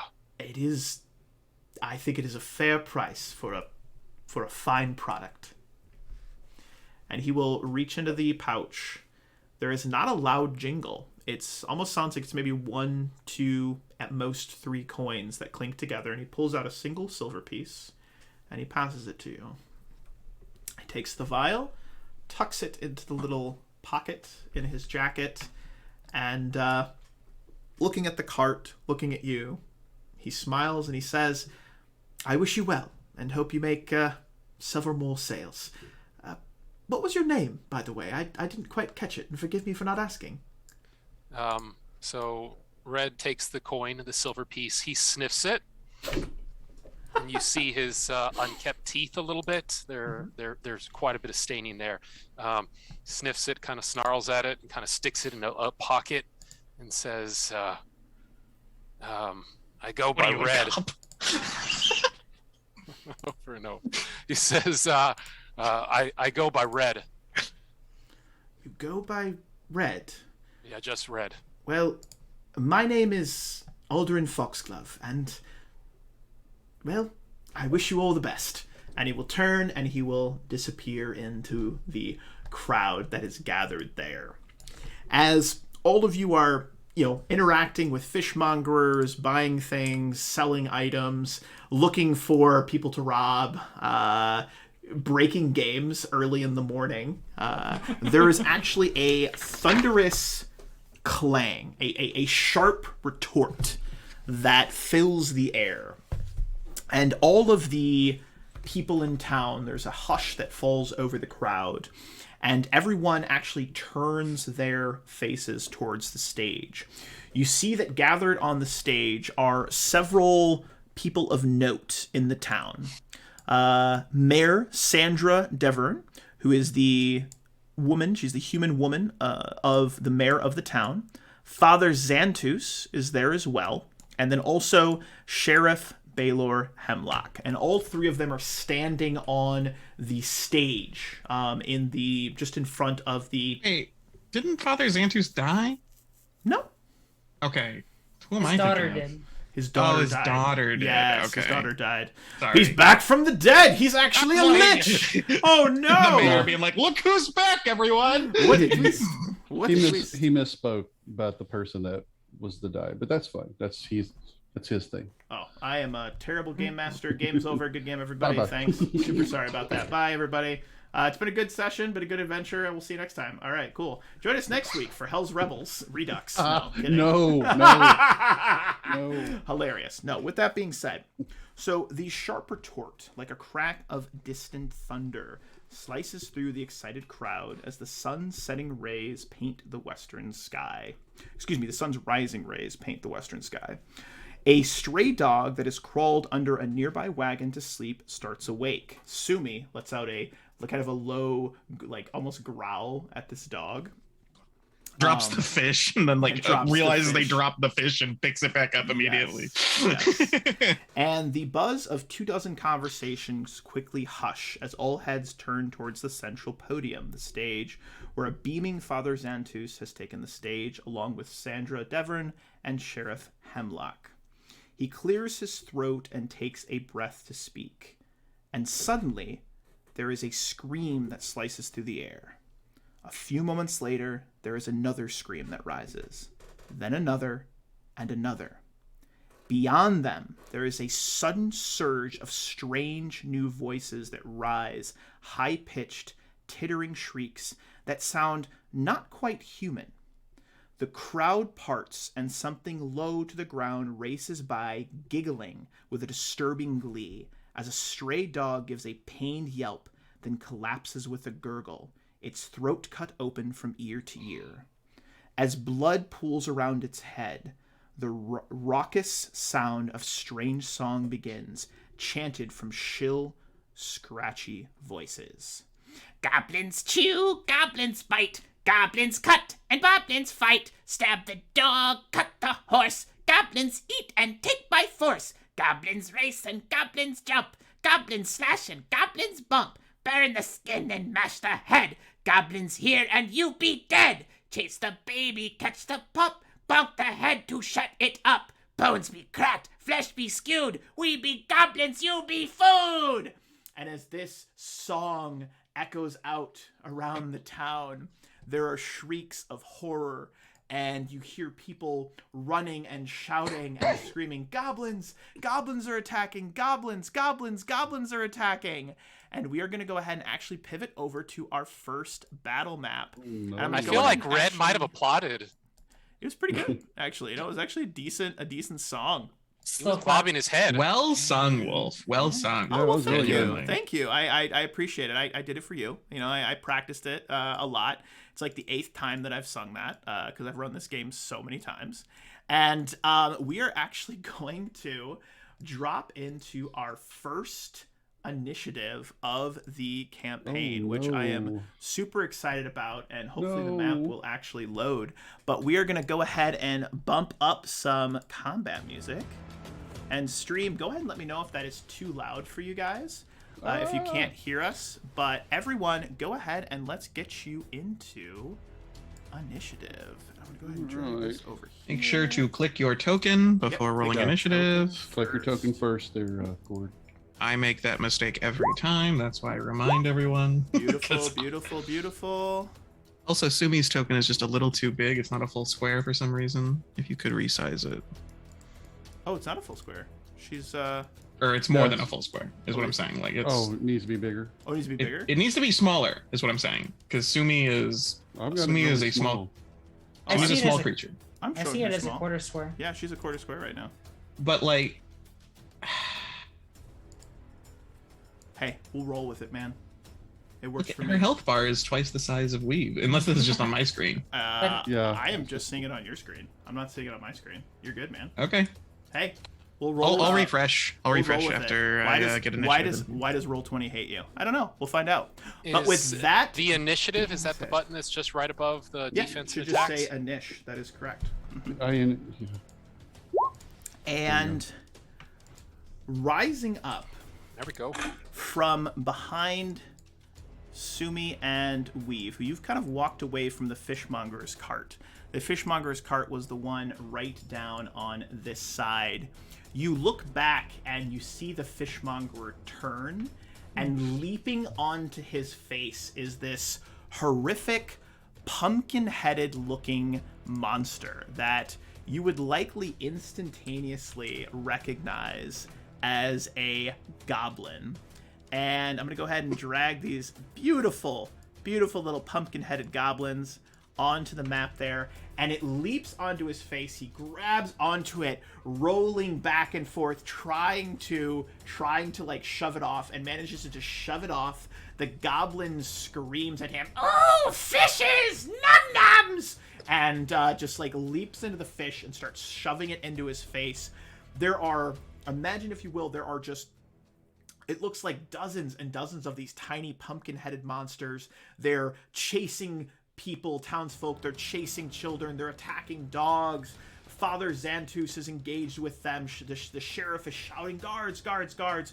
What we're going to be doing is we're going to be focusing simply on the encounters that you are going to be interacting with. So there is just a plethora of people around. There's this huge horde, not horde, but huge gathering of people that they're running and shouting and trying to fight back and do their best. But these three goblins here, as one of them jumps into the fish, another one brings up a torch that he somehow managed to light, and he is waving it around and screaming, "Fire! Fire! Ah!" And he like pushes it into the cart and is trying to light it on fire. But I'm gonna go ahead and get these goblins rolled into the initiative, and then we are going to maybe have ourselves a little fight. Goblin, oops, F11. Of course, everything is freezing on Roll20 because Roll20 hates me. But you know what? That's all right. That's how things work when you're game mastering. With that being said, we get these guys in. Goblins have insane initiative because they are tiny and fast. And skadoosh. All right. And we are good. All right, so first up in the initiative is the goblin that dived into the fish, and that is actually going to go ahead and be his turn. This goblin off to the right, and next up is Sumi. So, which of these goblins down here are threatening the fishmonger like the most? So the fishmonger shoved off the goblin and then bolted. Just bolted down the road. He actually headed off in this direction. So they're all safe. Yeah. So it's just okay. It's just mostly That it's is just you. Yep. totally fine. I'm just gonna have Sumi kind of run up into the middle of the fray here, and just like, yeah, see what I'm saying? And just do an attack on the one that's not preoccupied with fish, the one right in front of it here. Beautiful. Sumi leaps forward, almost diving up onto the cart. You see some of the fish get like knocked onto the floor, etc., and the ground. As Sumi leaps, the goblin shrieks, "Ah, bad kitty! Bad kitty!" and like waves the torch that it has in front of Sumi, and Sumi growls, having to recoil back away from the flames, but so far, okay. Oz, you are up next, and I'm actually going to have you go ahead and give a perception check, please. Okay. And you could probably make my token small as well, because, you know, he is small. Yeah, I'll get around to it. Don't worry about it. Okay. Gnome. Gnome. Like, it's not set to a square size. It's weird. I noticed that your token, I'm probably going to have to remake it. It's like, it's bigger than the image. I don't exactly know how to describe it. No, I I swear, if you just like if you like right click it and hit like advanced and then set dimensions, just make it one Like by that? one square, Like and that? perfect, you're done. All right, perfect. Did I do it? Did I fix it? Yep, Fantastic. fixed. All right, good. Done. Thank you. You're welcome. That was bothering me. I could tell. I was like, oh, we'll take care of it eventually. Like, no, must be fixed. Hey, I totally get it, man. No worries. So, Oz, you are up. What are you doing? So I rolled up 21. What did I see? So you notice that rounding the corner off to the side here, they're a good 60 feet off. You see a small gathering of additional goblins, as well as a goblin that looks to be singing and emboldening the goblins in front of them. Oh, where's that at? Over here? That is Or off to the left side of the map, rounding just to the side of the cathedral. Okay, which side? By our side or Yep, the other your side? side. It's and it looks like they're heading towards the cart with the jump. All right, so I'm going to climb up on the roof. Okay. So this is gonna be a climb. We'll see how this works. Hey, all right. Not bad at all. Yeah, you managed to climb So right up that on knocked the down- roof. That's Yeah. pretty good. That knocked down 10. Now I do have a trait that I took that gives me an extra 5 feet of movement in the initiative round, the first round. So I have 25 feet total. So that probably used up about, let's say, 10, 15 feet. Mm-hmm. And then I'm basically going to get kind of like right over here on top of the roof. Okay, perfect. So you And like that'll be it. move over there. Maybe double move, just get up there, and I'm going to pull my once I get to this roof, I'm going to pull a hand crossbow out and load it. perfect. Hand crossbow is loaded, and you are good to go. And we pivot over to Weave, who is in the center of the town square. You see the battle that is just erupted around you. You see all of these goblins, but I guess you'd probably be focused on the goblins surrounding your kitty cat, maybe. Yeah. I have a bunch of like little slings tied to my belt, and they're all preloaded with ammo. Mhm. And I'm just gonna take one off and whip it around and try and sling one of the sling bullets over at one of the goblins on Sumi. I love it. So I'll try and target the one on the left here. With my sling. Well, great. I'm rolling fantastically. Swoosh. The sling bolt, the rock flies past a goblin head. The goblin actually doesn't try to dodge it. The goblin simply just is bouncing back and forth, screaming and just like being happy and waving its torch in the air and lighting things on fire and just having a great time, just having a joyful time, just living its best life. And next up, would you like to move or anything as well? How far away are these guys? I'm gonna move up just 10 feet here, just a little bit closer, so I can have a little bit more options. But that's it. Scarde, you're up next. All right. As a swift action, I will activate one of my abilities called Sudden Speed. And I will move 50 feet. Beautiful.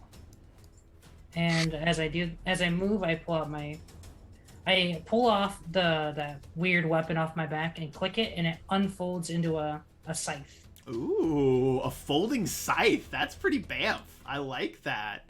So there is a click, click, click as it unfolds, and bringing the scythe down, you slash into the goblin that is hungrily shoving fish into its face, and it looks up and goes, ah! And actually pushes itself back off as your scythe slams into the cart and actually splits a little bit of the wood. But unfortunately, the scythe does go wide on the goblin, and it shrieks, "Ooh, Longshank! Me gonna get you! Not nice! Put that scythe away!" And is just screaming and shouting at you about how rude you are trying to side them a question. And next up is actually gonna be the goblin in the middle here, who is wielding this torch.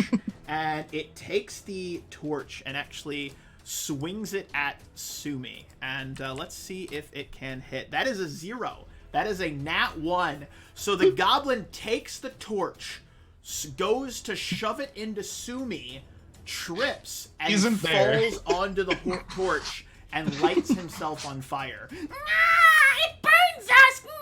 No! And it's just screaming and shouting, and the cart itself begins to light on fire. I'm going to go ahead and mark him as being on fire. It actually smells good. It smells like smoked fish. You're actually getting a good smell. And that goblin is going to go ahead and actually take a little bit of damage. Glad everyone's just rolling awful. 3 damage to him as he burns himself and actually lights himself on fire, as well as the cart. And the goblin next to him looks over and screams, "Gobo, that's not how you kill kitty cat. Me show you how it's done." And he's going to just move over to here and just swing on Sumi with his torch. Good luck. And unfortunately, he's not getting flanking because his ally is not currently wielding a weapon. He's just eating fish. So he's just going to go ahead and swing on Sumi with his amazing attack roll of 12. No. So he swings wildly, and the flames kind of whip at Sumi, but her fur doesn't even get singed at all. And he goes, "Bad, kitty! Bad! Back! Fire gets you!" And Sumi just dodges away from the flames. Next up is going to be Red. Red, things have gotten weird and crazy. And from behind you, you hear the song that I sang earlier about goblins chewing and biting. And it is being sung in a what you think might be a female goblin's voice, but you're not quite sure because they all sound like female goblins. There are actual female goblins. It's crazy. It's the best song ever. But I'm gonna go ahead and actually roll these gentle folk into the initiative as well. But it is still your turn. And what would you like to do?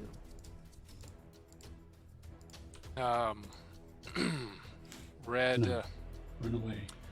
Red stands there and he talks over his shoulder and he whispers something. He whispers, "We haven't killed anything with a bit of intelligence in a while." Oh my god. Jesus Christ, man. I like this guy. He's been doing mostly hunting, rabbits and deer and stuff like that. But these things speak.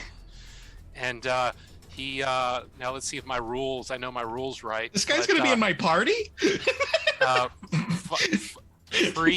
5-foot step back, right behind the cart here to kind of get some cover. Mm-hmm. He is going to use his move action to load the heavy crossbow that he has, because he has elven crossbow training. Nice. Okay. He can load a heavy crossbow as a move action. Nice. So he grabs it, and this crossbow, it looks ancient. It looks like 100 years old. Mm-hmm. It looks like the crossbows. Looks like something that an orc would use in the Lord of the Rings. It's really nasty looking. It's got a lot of rust. It doesn't look fine or elven at all. He does that as his move action, and then he says, "And we're gonna need a little bit of protection too." He says, "Do what you do," as he's kind of almost like talking into his like microphone or something down on his collar. Ooh. And he get me out of here. Some spider webs start crisscrossing across his chest and around his neck as he casts mage armor. Beautiful. And I love the imagery as the mage armor. There's kind of, it's an invisible barrier, but as it forms around you, it almost looks like spider webs forming around you, and then it disappears in this kind of whitish sheen that then goes invisible because it is an invisible barrier. But that would then be your total turn. Perfect. Yep.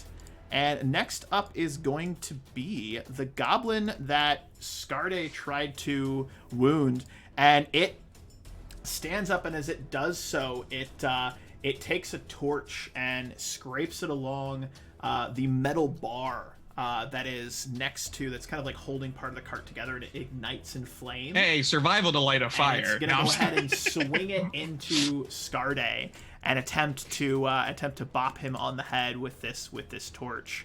And I'm super excited for him to roll a 3. And the torch just goes wide, and he's just swinging it in front of you, just trying to, you could feel the heat, and he's just screaming, "Me kill Longshank! Me burn him! Me eats him!" Just screaming and screaming and just being crazy. And you hear more shouts from different parts in the city. You hear what sounds like both goblins dying and also people dying. It is just insanely insane right now. Just back and forth. But with that being said, Sumi is up next. Sumi's gonna take on the left one.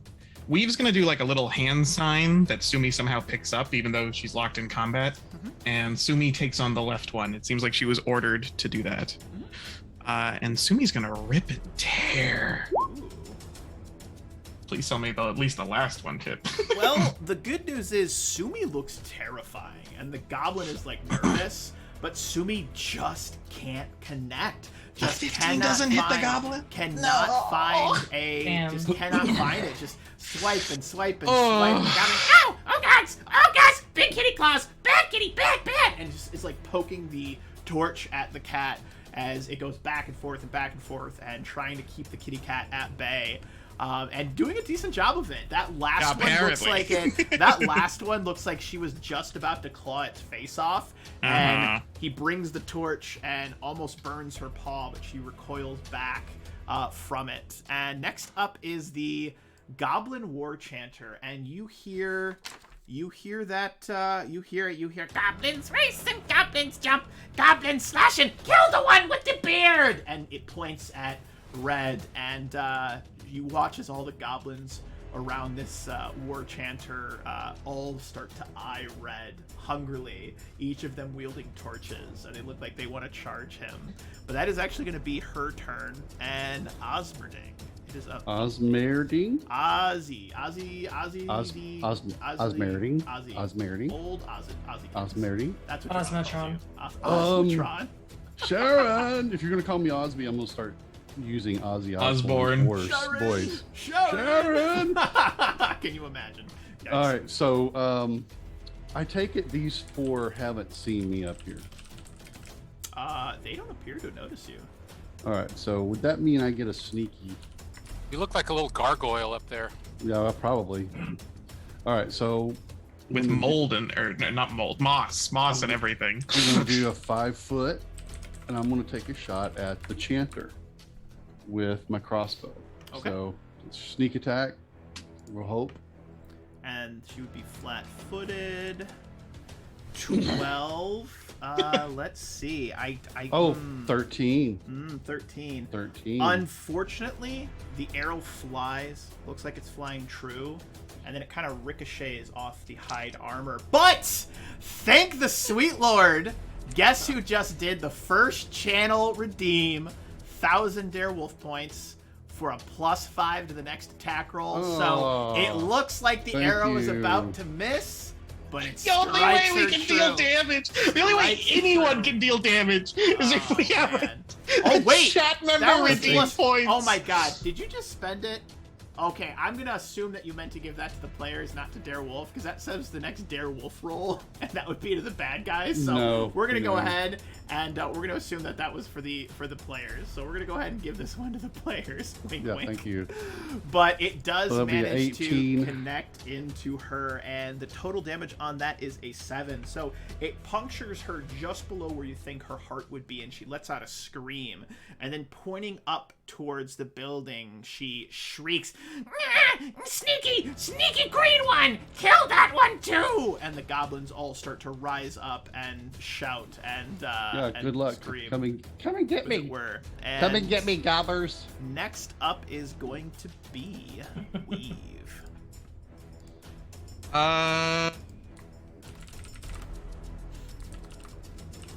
Yeah, okay. I'm gonna move up. And I'm going to cast Magic Fang on Sumi. Ooh. So I do a certain hand sign, and Sumi whips around and opens up her mouth, and I just draw 2 fingers down her 2 long fanged teeth and enchant them. She is now enchanted going forward. I think I have a buff for this. I love it. Do you have a buff for her? I do not, but I'm gonna make one real quick. Shouldn't be a problem. This goblin up on the top part right here is actually going to go ahead and is going to take the torch that it's wielding and is going to chuck it with all of its might, and it goes flying towards Oz. And Oz, your AC is a 17, so this thing's going to have to roll damn good to hit you. It rolls a 7. Torch goes flying, whip, and lands on the roof just behind you. Unfortunately, though, the roof is made of flammable material, so the roof that you're standing on starts to burn.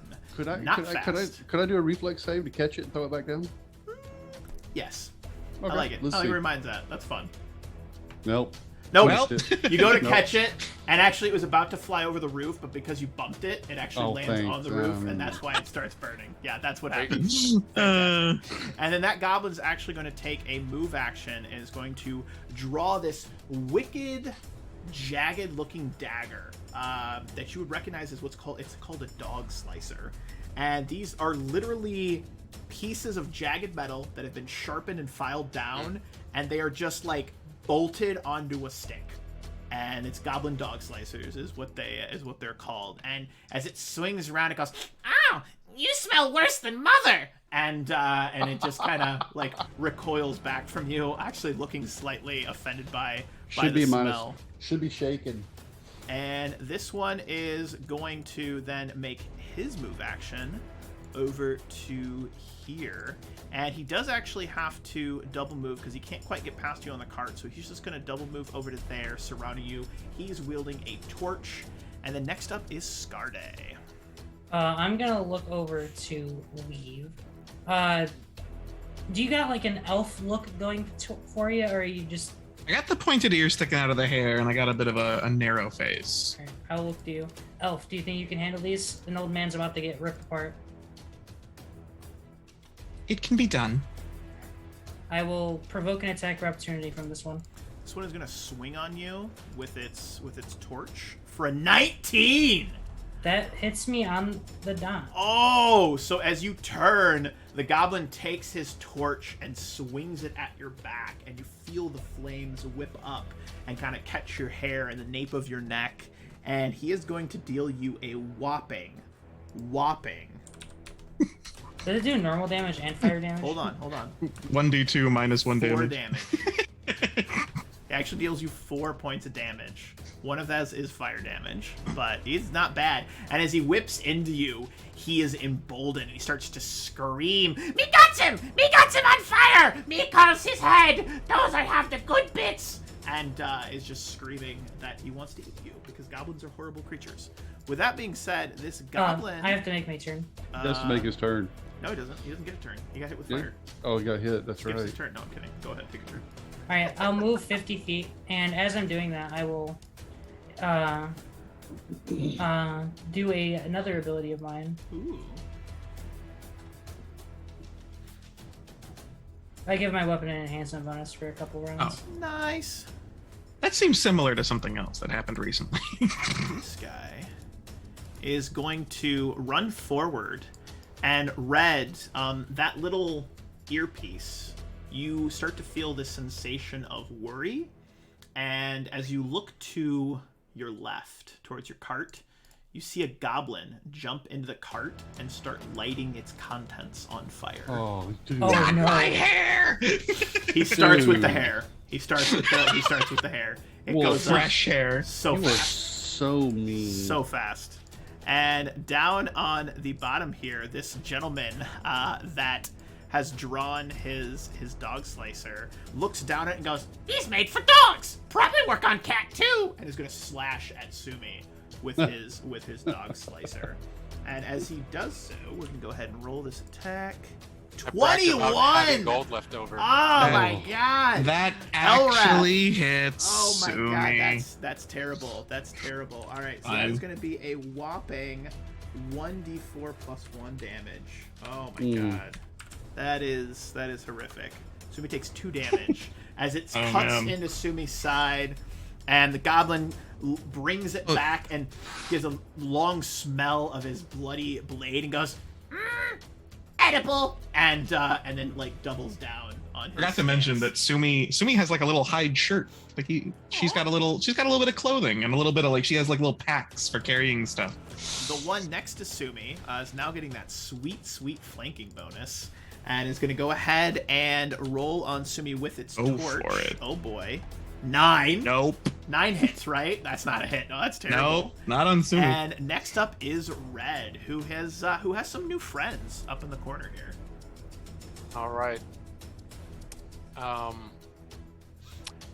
5-foot step back. Fireball. Yeah. Nope. Not a whole lot of that. Not a whole lot of nothing at level 1. All I'm thinking is I bragged about how much extra gold I had after buying my gear. Now the GM's like, gotcha. It's all right. I can buy it all again. I step back 5 feet and I say, let's see if this old thing works. I pull up the heavy crossbow and point it right at the one straight in front of me, and I pull the trigger really hard, and the entire thing like jolts. It sounds like an old door. Clunk. I believe. All right, let's see. What's your CMD to not get knocked back by your own crossbow? Probably not that great. Yeah. Oh no! Exactly. Roll again, or use a hero point. Who gave that old man a Oh weapon? no! Oh my god. Go You ahead have to and roll Hasn't again. Hasn't used it in a Reroll, long time. Or you could spend your hero point to re-roll the roll and take the better of the 2 results. Oh, and if you re-roll, you're gonna get a +5 to the next roll. Elrath just gave you a +5. So if you want to spend a hero point and re-roll the entire attack, you'll get a +5 to the attack. Yeah, use your hero point, man. Oh Okay. man! All right. How do I? Just re-roll You it. just say, "Hey, I'm Either way. re-rolling with my hero point." You spend it. Okay. Perfect. Did we start with 1 hero point? How One many hero did we point start each. with? Yep. You start Okay, with 1 yeah. hero point. All right, let's try that again. Yeah. And then we'll. Okay, that's good. Okay. With the So- +5. it's So 20. it clicks as Yeah. I kind of step back and is like, shit. He starts Damn. cursing and he's like looking down at it, not even paying attention. And then he just like he puts his right hand in a fist, and he just goes smash, and he smashes Custom it on the maintenance. side without even looking where it's pointing, and it just fires. So And it the should. bolt, this really nasty, rusty bolt, just flies forward, and then he looks up to see if it hits anything. So it. Instead of hitting the one he's supposed to, he probably should hit the I one next actually to like him. that. He's gonna hit the one next to it. So you're smacking it. It ka-thunk, and the bolt flies forward, piercing the goblin straight through its sternum, and the thing flies back and is pinned to the building behind and slumps dead. And the goblin standing next to him shrieks, "Grigo! No! No! It was 2 days before his retirement!" and just screams, and then looks over, "Kill the old one!" And yeah, Ugh. that was beautiful. By the way, that was beautiful comeback. That was from the depths of ruin. That was a good comeback. I already used 5-foot step, so I'll use my move action again to start reloading it. Okay, so you actually 5-foot step replaces your move action. Oh, Yeah, you can't do okay. it. So- you can't do both. No, No. you can. Isn't a 5-foot step? It makes you can't move, but you can still use your movement action. Yeah, You're yes. right. You're So he absolutely can right. Yes. reload his You crossbow. can reload your You can crossbow. start You're reloading his absolutely crossbow. As my correct. move Yes. action. Thank Okay, you. so many rules. Forgive me. I'm a Pathfinder. I'm just super trying to kill the party, and I'm trying to make it as hard for them to win as possible. And you know And what? he actually has done this before. It's true. I do love to cheat. It's just how it's the only way. No, I can win. not cheat. Kill people. Oh, absolutely. So- I'm coming for a certain green gnome. load another rusty bolt into my rusty heavy crossbow. And he kind of looks down and he just he goes, "You're next." And he's like, he's not even paying attention. He's just looking down and he's just loading this thing. Kill him before he reloads! And with that being said, we are going to pivot over to a more different goblin who is down over yonder and sees an elf. And there is a look of uncomfortable hunger as it lunges towards Weave. And is just screaming, "Oh, delicious elf ears!" And is lunging and swiping with its Dog torch. slicer. And here we go. Oh my god! Oh my god! Fine. Does that confirm? Does that confirm? Meets beats. Yeah. Oh my god. Well, he lunges, grabs onto like your face, and then just shoves the torch into your stomach, and you can feel the heat and the burn as this goblin is just going full bore into you. And I can't believe that worked. 2d2 plus 2. Here we go. Oh boy. Oh boy. 5 points of damage. It's just half my health, guys. No worry. She's fine. She's totally fine. Tis but a flesh wound. Tis but a flesh wound. And that goblin is not grappling you, but is like just falling off of your clothing and like drags the torch down your front and onto your leg, and it burns. And the goblin tries to bite you simultaneously, but you manage to kick it off. And Sumi is up next. Which one attacked Weave? The one on the right. It is dead. God, I hope so. Rip and tear. Come on, Sumi, you can do it. Double Boomski. That is a hit. So first claw does 4 bleed damage?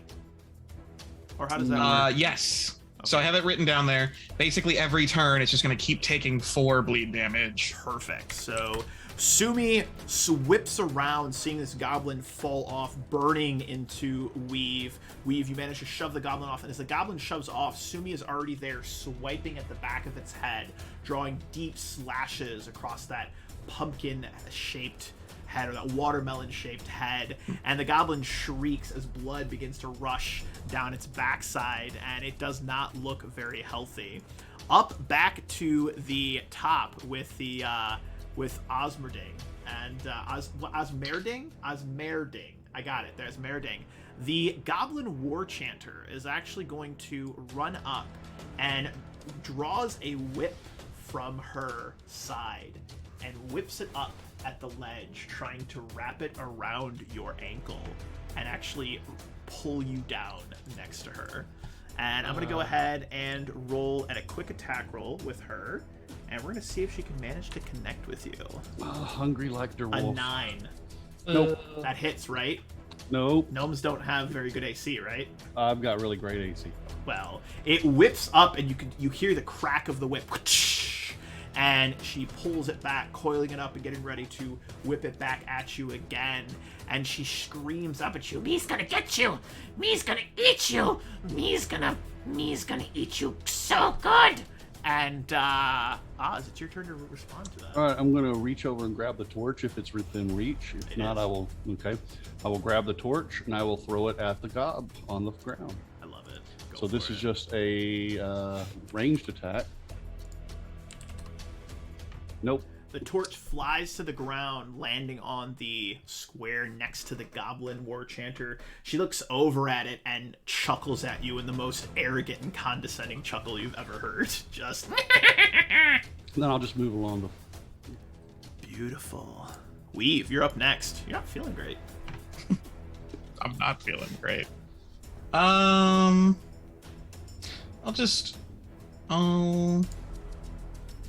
5-foot step back and then I'll try and sling. So they take bleed at the start of their turn. So I imagine the one that was already attacked is going to just die at the beginning of its turn. It looks like it's bleeding out. Yeah. That's the impression you're getting. Yes, that is correct. I'm going to sling the one on the left then. I'm going to try and hit it with my sling. So I take another one of my loaded slings off my belt, and I just whip a sling bullet over it. Goes wide, unfortunately. It does go wide. Anything else, Weave? No, that's it. I can't do anything with a movement action. All right, the goblin's up here. This one that is in front of Red takes a step forward, slashing at him with that jagged blade, that dog slicer, and tries to cut into him. And as it does so, we're going to go ahead and roll a quick attack roll here for you. Survey says 13. Not hit. It swings into you, and as it does so, you watch as that web-like arcane armor that you've cast, that mage armor, it almost seems to catch the blade. It kind of slows down and then is pushed back and rebuffed back from it. And he looks down and looks confused at his blade and actually picks off a couple of little spider webs, and his hands get stuck. And he's like fiddling with his blade for a second, looking very confused and angry. And old man and stupid spider webs. Yeah, that definitely would have hit if I didn't have mage armor on. Brilliant. And next up is a dead goblin who twitches. He's currently impaled on the building. And Scarde, you're up next. All right, I'm going to run over, and no Sandpoint citizen will die on my watch. As you step over a body. I'll attack the one that's directly in front of Red. Nice. God, dang it!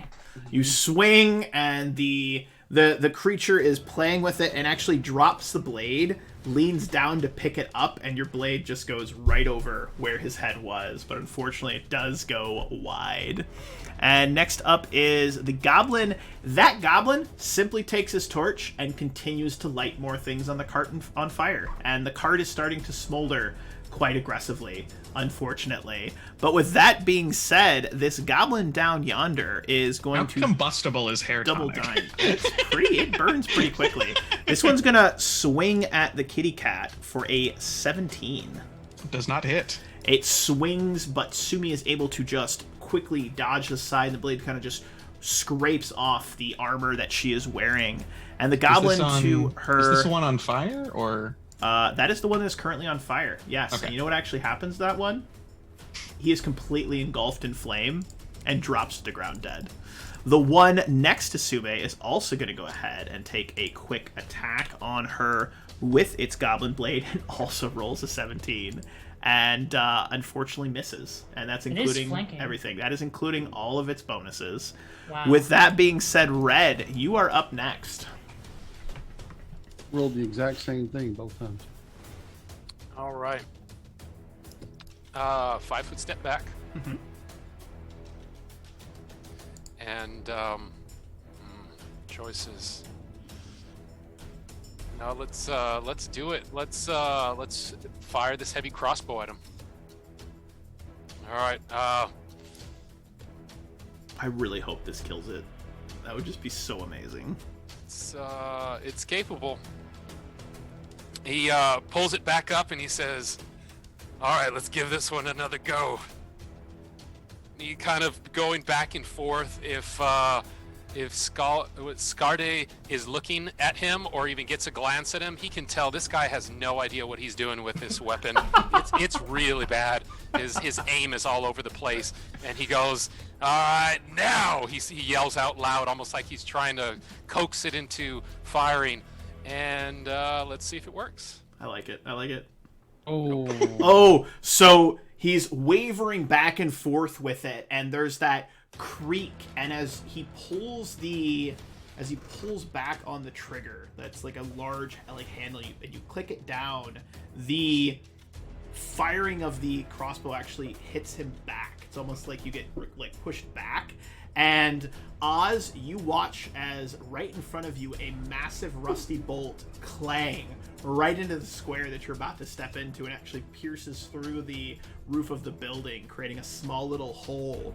And you look down and you see Red doing what? Probably reloading, I assume. Yeah, as that move action, yeah, I'll reload again. Sure, why not? Perfect. Anything else you'd like to do? No, I used my action, so I'm good to go. That's Perfect. Next up is the Goblin down here, which goes to pull up his dog slicer, looks over at Sumi, and says, Me's gonna have. and then he bleeds out and dies. So he is dead. Need oranges. Super Feeling dead. woozy. Sumi, there is one left. Can she Rip and tear. rip and tear, Sumi? Yes! That is 2 hits. Yes. That is good. So 2 hits do manage to get through. That's 3 damage, and then the bleed effect. It always takes the highest bleed effect, Perfect. so it's just 3 bleeding. Yeah, so that one looks like it's probably going to bleed out as well, which is fantastic. He is just torn apart with both of those claws ripping into him. And, No, bad kitty, bad. and it's trying to push Sumi off, but Sumi's like playing with it, like if you've ever seen a cat like throw around a little Jesus like Christ. toy, just like wee, and the guy just having a bad day. But that goblin looks like it is on its last leg. I'm actually gonna go ahead and just put an X on it because that goblin is about to drop. And the war chanter is very, very obsessed with a certain green-haired gnome and is gonna go forward and once again is gonna lash out with that whip and really wants a piece of ya. 13. It whips, whoosh, and you hear that snap as it cracks in the air, just next Take to some your head. tiles off the roof. And takes a couple. I like that, couple tiles off the roof, and she shouts up, Oh, her playing hard to get. Me likes it when they play hard to get. and is just real focused on you. Real focused. Speaking of being focused on you, it's your turn now. Yeah, I'm gonna reload my crossbow and just shoot at it. No sneak, Hey. just 2 points. Beautiful. Kathunk. The 2 Damage. cracks in, and as you turn, and you actually aim your hand crossbow at it, you see as she pulls back on the whip, and is just about to release it. And as she goes to whip it back at you, your bolt hits her hand, and then actually slams it into her head, and she drops to the ground, bleeding out. Yeah. You got a little quiet there, Wolfie. just Yeah, let your you know. volume got turned Oh, did down. I? Am I? Yeah. Am I back?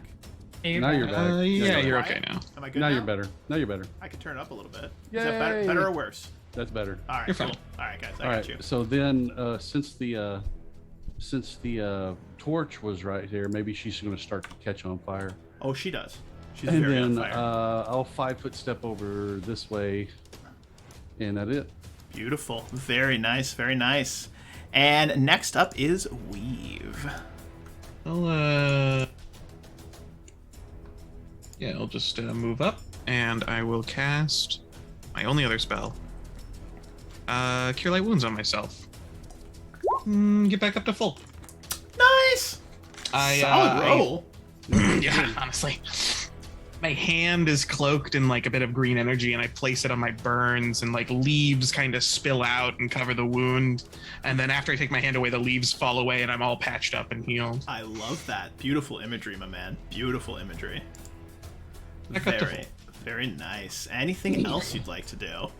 I moved, and that's my spell. I'm good. Perfect. This goblin here, now that has the webs, is going to 5-foot step forward and is going to swing on Red because he super hates you and wants a piece of you. Does a 12 hit? 12 does not hit. Are you sure? I am very sure. Pretty sure it does hit. So I'm going to go ahead and roll damage for it. No, I'm Stop kidding. it, So Wolfie. it swings at you, and once again, it hits that invisible barrier. You watch as webs seem to crawl over it, and he pulls it back, and he looks at it, and he looks up at you, and he looks down at it, and he goes, Thing must be broken. Damn it. and just looks very upset with his life. And Scarde, you're up next. All right, let's see if I can actually do some damage as the fighter character. I believe. Oh my stars. So this goblin is shoving the torch into the cart, trying to light things. It's not fully on fire, but things are starting to kind of smolder, and there's maybe a little bit of flame that you see. And as he leans up, and you watch as that pile of hair actually does get engulfed in flame, and he throws his hands into the air in victory, and you literally cut him in half. And his top half goes flying one way, the bottom half crumples into the cart, and as he spins away, he simply says, "I did it!" Clunk, and he's dead. And I was attacking the one next to Red. Oh, the one next to Red? Yeah. Oh, well, can we kill the other one instead? Because I think it's funny. You know what? We're just gonna do that. And you know what? We're just gonna kill both of them. Because I think that's great. Because that one in front of him is also dead. So you know what? One swip. We're just gonna say that you had, you know what? You had Cleave. It's fine. It's good. And there was only 2 of them left anyway. Wow, that's awkward. Cleave the whole time. Who knew? Well, hey, we're gonna go to intermission now, folks. No, I'm just kidding. That being said, whoa, yikes! But with that being said, I think that is fantastic. And as the crowd and the shouts and the screams, you start to hear less and less goblin voices and more townsfolk voices and guards and form a barricade, push them back, etc. Father Xantus actually runs up and looks to all of you, those that had stood against this goblin tide, and you see that he's covered in blood and he's wielding a star knife, which is common to the devotees of Desna. And as he looks around to all of you, he shouts to you and says, "Friends, friends, members of the town, are any of you injured? Do you require healing or aid?" I'm a little hurt, but I'm fine. If you would, there are more of them. More goblins to the north of the city. Please, make haste to there. I think I saw some more townsfolk. I'm going to go south. Do what you can.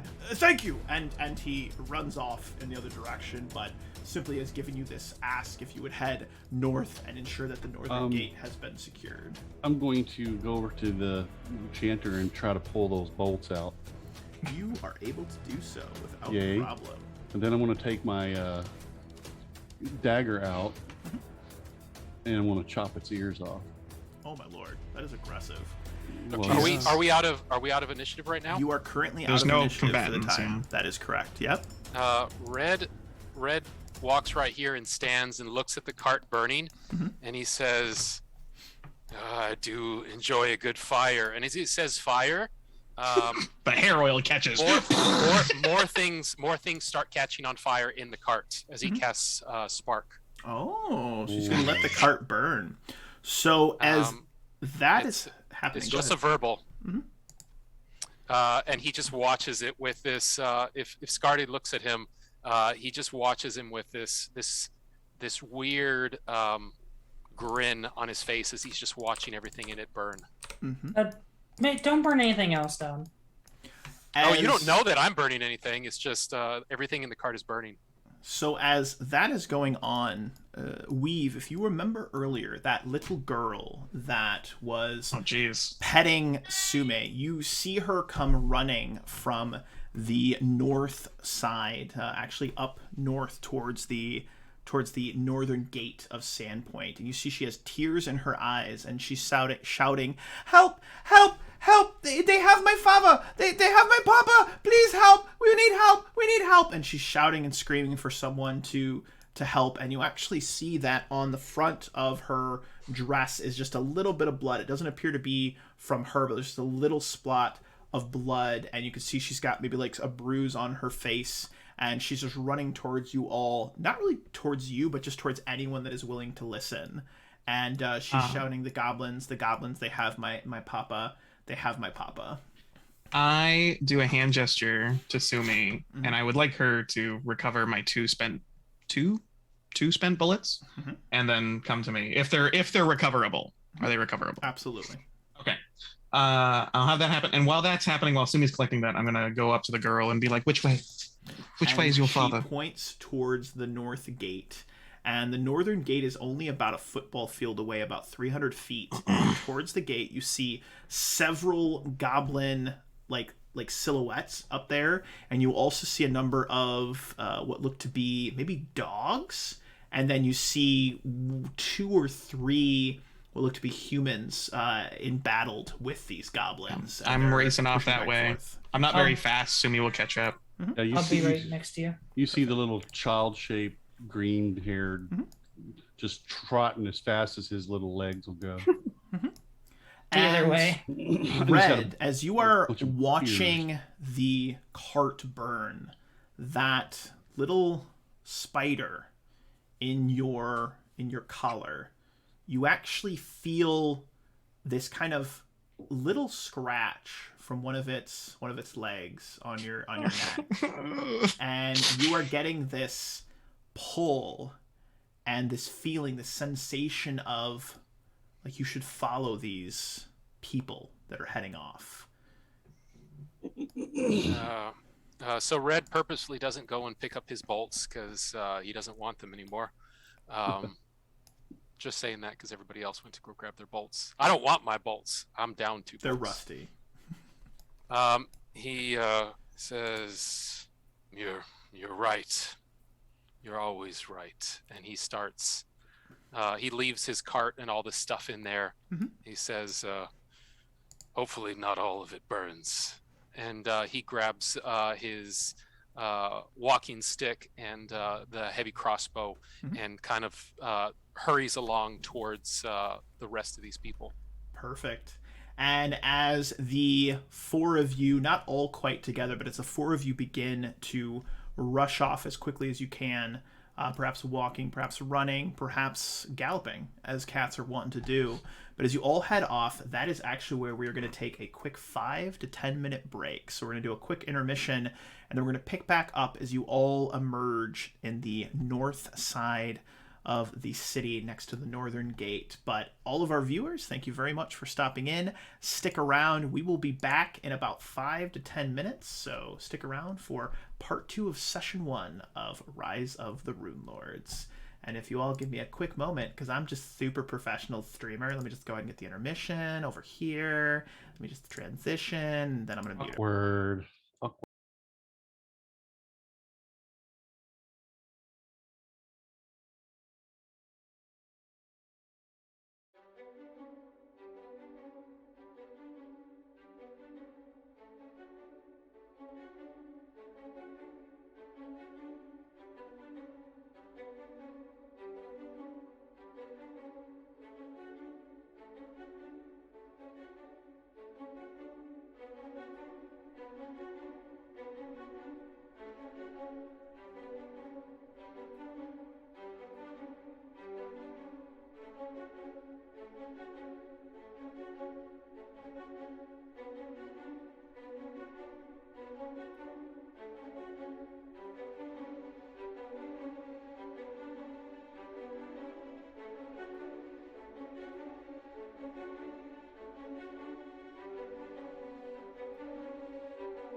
All right. We are back with part 2 of session 1 of Rise of the Runelords, and things are looking a little crazy right now for our intrepid adventurers.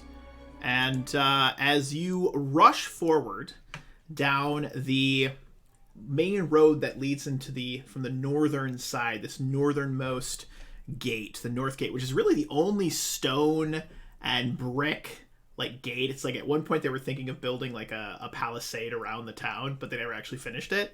And as you are rushing forward, you see an interesting scene before you.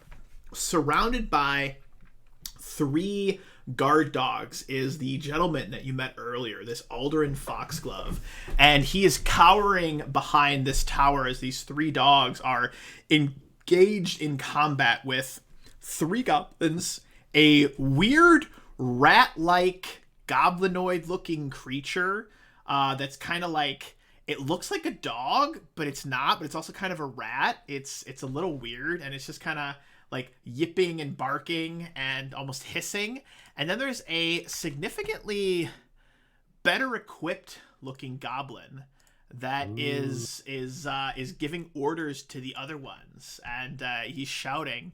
And I need everyone, as you approach, to go ahead and give us some perception checks on this group, because I want to see if you can notice something. So it's not a goblin and it's not a dog. Can we call it a goblin dog? You can. You absolutely can call it that a goblin sounds dog. Appropriate. That sounds like that might be what it is, which I like. And we're going to go ahead and get everyone on the map here. I remember images of them. Oh, yeah. They are creatures. Like hairless dogs. They're like little hairless dogs. That is correct. Like hairless poodles. So with the 23 weave, you actually do notice that slumped just inside of the like entryway, you notice that there is a body, and it has been run through. I'm gonna sneeze. Sorry. Sorry about that, everybody. That was it sneezes. The body sneezes, but no, there is a body just next to the tower. It's actually kind of hidden in the bit of a shadow of this stone tower, but you quickly recognize that body looks like the gentleman that grabbed Leah, the young girl that liked Sumi. He doesn't look good. There's a lot of blood. Does not look good and is currently not moving. But we're going to go ahead and actually drop into another quick initiative here. So go ahead and grab your tokens and let's get Click your after token. it. As we roll up to this, can I activate something? Absolutely. Yeah. You guys are going to get a surprise round because the goblins are very focused on the dogs, as Except well I'm as more the than 30 feet gentleman away. and the goblin, this more fanciful looking goblin, this well-equipped goblin. He is shouting orders. Get him! Get the goblin! Get the dogs! Get him! Get the fancy one. We eats him. We takes him back for the queen. And he's just looking real angry. The queen? Let me go ahead and roll these guys in here really quick. So, I'm just gonna have reloaded my slings while we're running up as well. I'm gonna let you guys go first. Yeah, I can't. What? You don't want to go first? I'm not No, gonna do that's jack my crap. that's my strategy. Is I go last.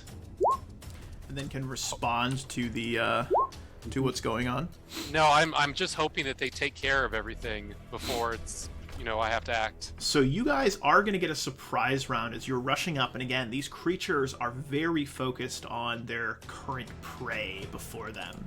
And Oz, you are going to get your surprise round first. Well, since Odds is over 55 feet away and really can't do anything, he's going to go 5, 10, 15, 20, 25, and he's going to double move and climb up onto the roof over here. And he's going to stay back from the edge a little bit and try to hide. So let me do a stealthy just so you Go for know. 27. 27. So- That's pretty good. You feel well hidden. And That's the best way I can describe it. You feel very, very well hidden. That's my thing. And he's gonna lay down, and actually he's gonna sit on his butt and kind of scoot down, and get ready for the next turn. I love it. Sumi.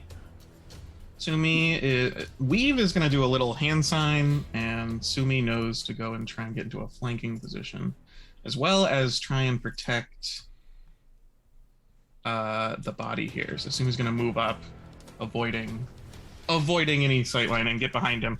Sumi can move 60 feet and is going to go for a munch. Very nice. Munch it up. Well, I rolled ass. Well, I mean, the good news is they are flat-footed.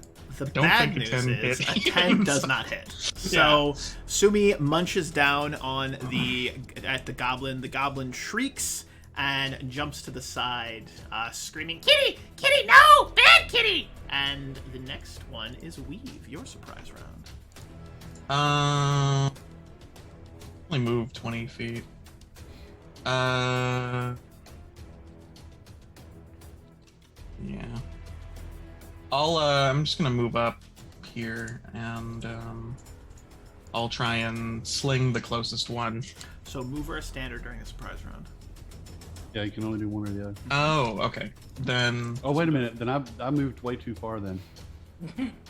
Yeah. We'll let it slide. I haven't climbed yet. We're playing. Also, Sumi didn't attack at a move. We're playing. She could have charged. It's fine. Playing rules light. It's Okay, fine. whatever. I moved up. I moved up a little bit. All right. Congratulations. Well played. Scarde, you're up next. Alright, the thing I activated in the move action was before I got here was the fast movement. Okay. I'm gonna move to here. Beautiful. They don't get provokes by opportunity because they haven't acted yet, so that's good. Red, you get your surprise round. What would you like to do? Quick question. So, goblins, what are the things that are around our fine gentlemen over there? Those cats? Which gentlemen? Those are dogs. Dogs? Are those? Okay. Oh, crap. Shibas. Yeah, that's an interesting looking dog. So, are those protecting him? Is that what They that looks appear like? to be protecting him, yeah. All right, good. All right, he's not getting eaten alive. Nice. All right. So Not getting anything alive yet. I will move 30 feet up as, I guess, right? Is that you said an action or a move? Yep, you can do a move action or a standard action. So 5, 15. I guess right there. Beautiful. And then we are to the top of the round with this goblin dog yipping and hissing and almost sounding like a mixture between a goblin, a dog, and maybe a rat.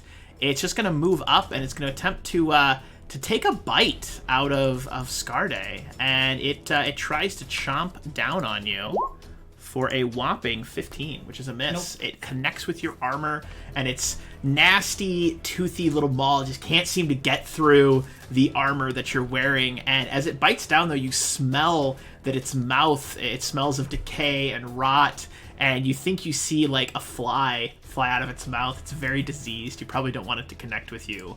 Oz, you're up next.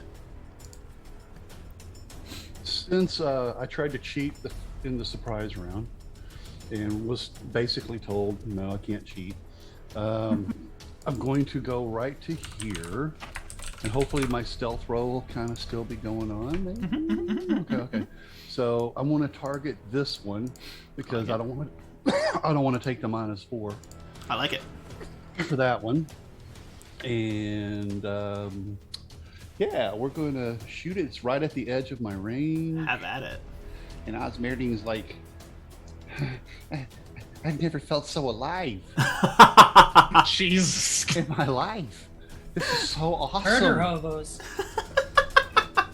Is it really murder if it's goblins? I don't think 12. so. It's a They're 12. intelligent. Oh man. You know that what? 12. Yeah. Intelligent. Can I use my hero point to Give a +4. that? That would be a 16. That'll play.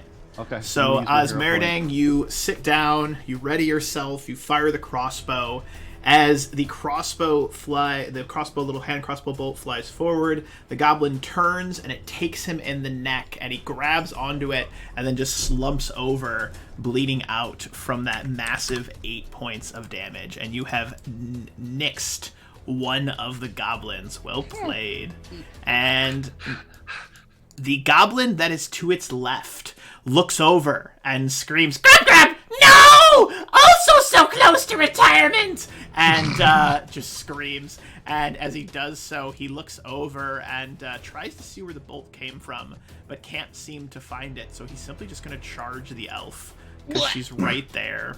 And charging towards her, he swings for a 9 and just biffs it. Kind of trips over a rock, bumbles forward, swinging wildly. His goblin dog slicer just does nothing. And Sumi, you are up next. It's Sumi. Sumi is going to rip and tear. Love it. Great. Oh, well, the news is that claw hits for 1 damage. And the bleed, so And that's the nice. bleed, which is good.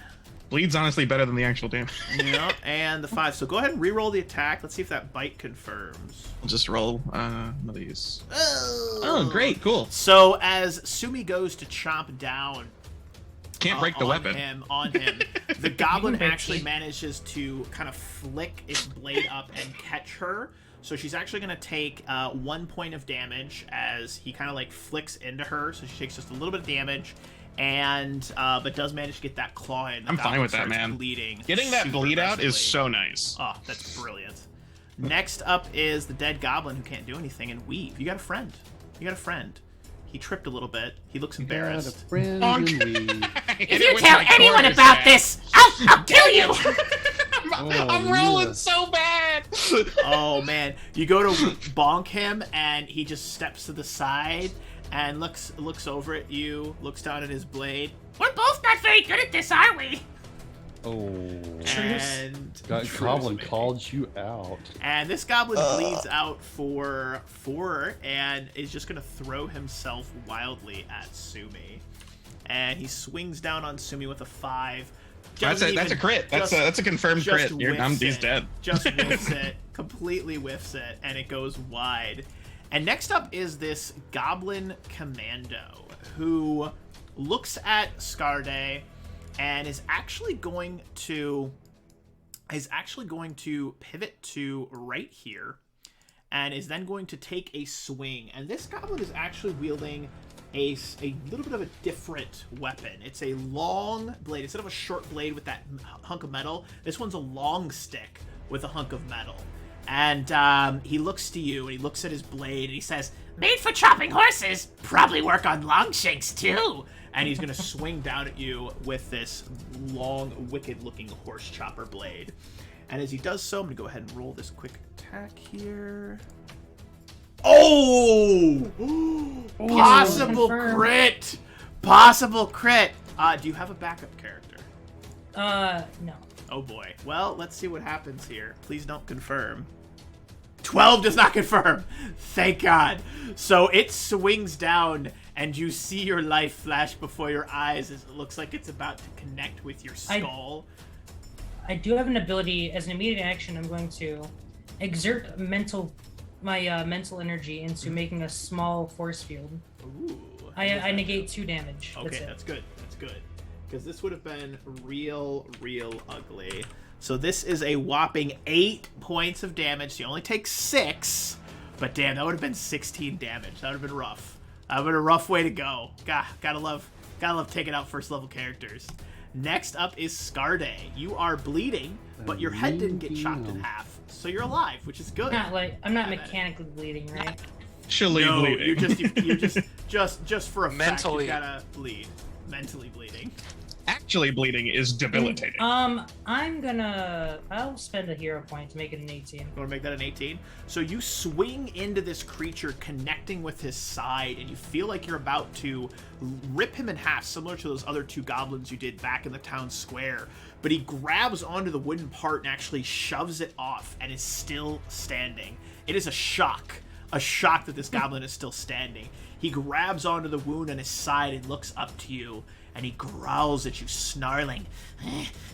The Queen's plan is already in motion. You cannot stop what is to come. You cannot stop the reckoning. And is just angry about life. But Red, you're up next. All right, so I am going to, let's see, 5, 10, 15, 20, 25, 30. So I'm going to move up. I have the crossbow in one hand and staff in the other. So let's see, 5, 10, 15, 20, 25. Yeah, not too close. It's about right there. Let's see, 5, 10, 15, 20, 25. I look like I'm about 25, 30 feet within everybody, I think, right here, right? Correct. And just looking over the scene, I drop my walking staff on the ground and kind of arch my back, and if anybody was close by, you would hear all these cracks as I go from this hunched old man to kind of being tall. He is 6 foot tall, and I look over in that direction and I say, what do you say? Hey, big one over there, leave some for us. And I'm gonna cast, well, not cast, but hex the one with the nasty weapon with misfortune. Ooh, and that's a will save, right? A will save, yes. I love it. What's the DC on that? That is going to be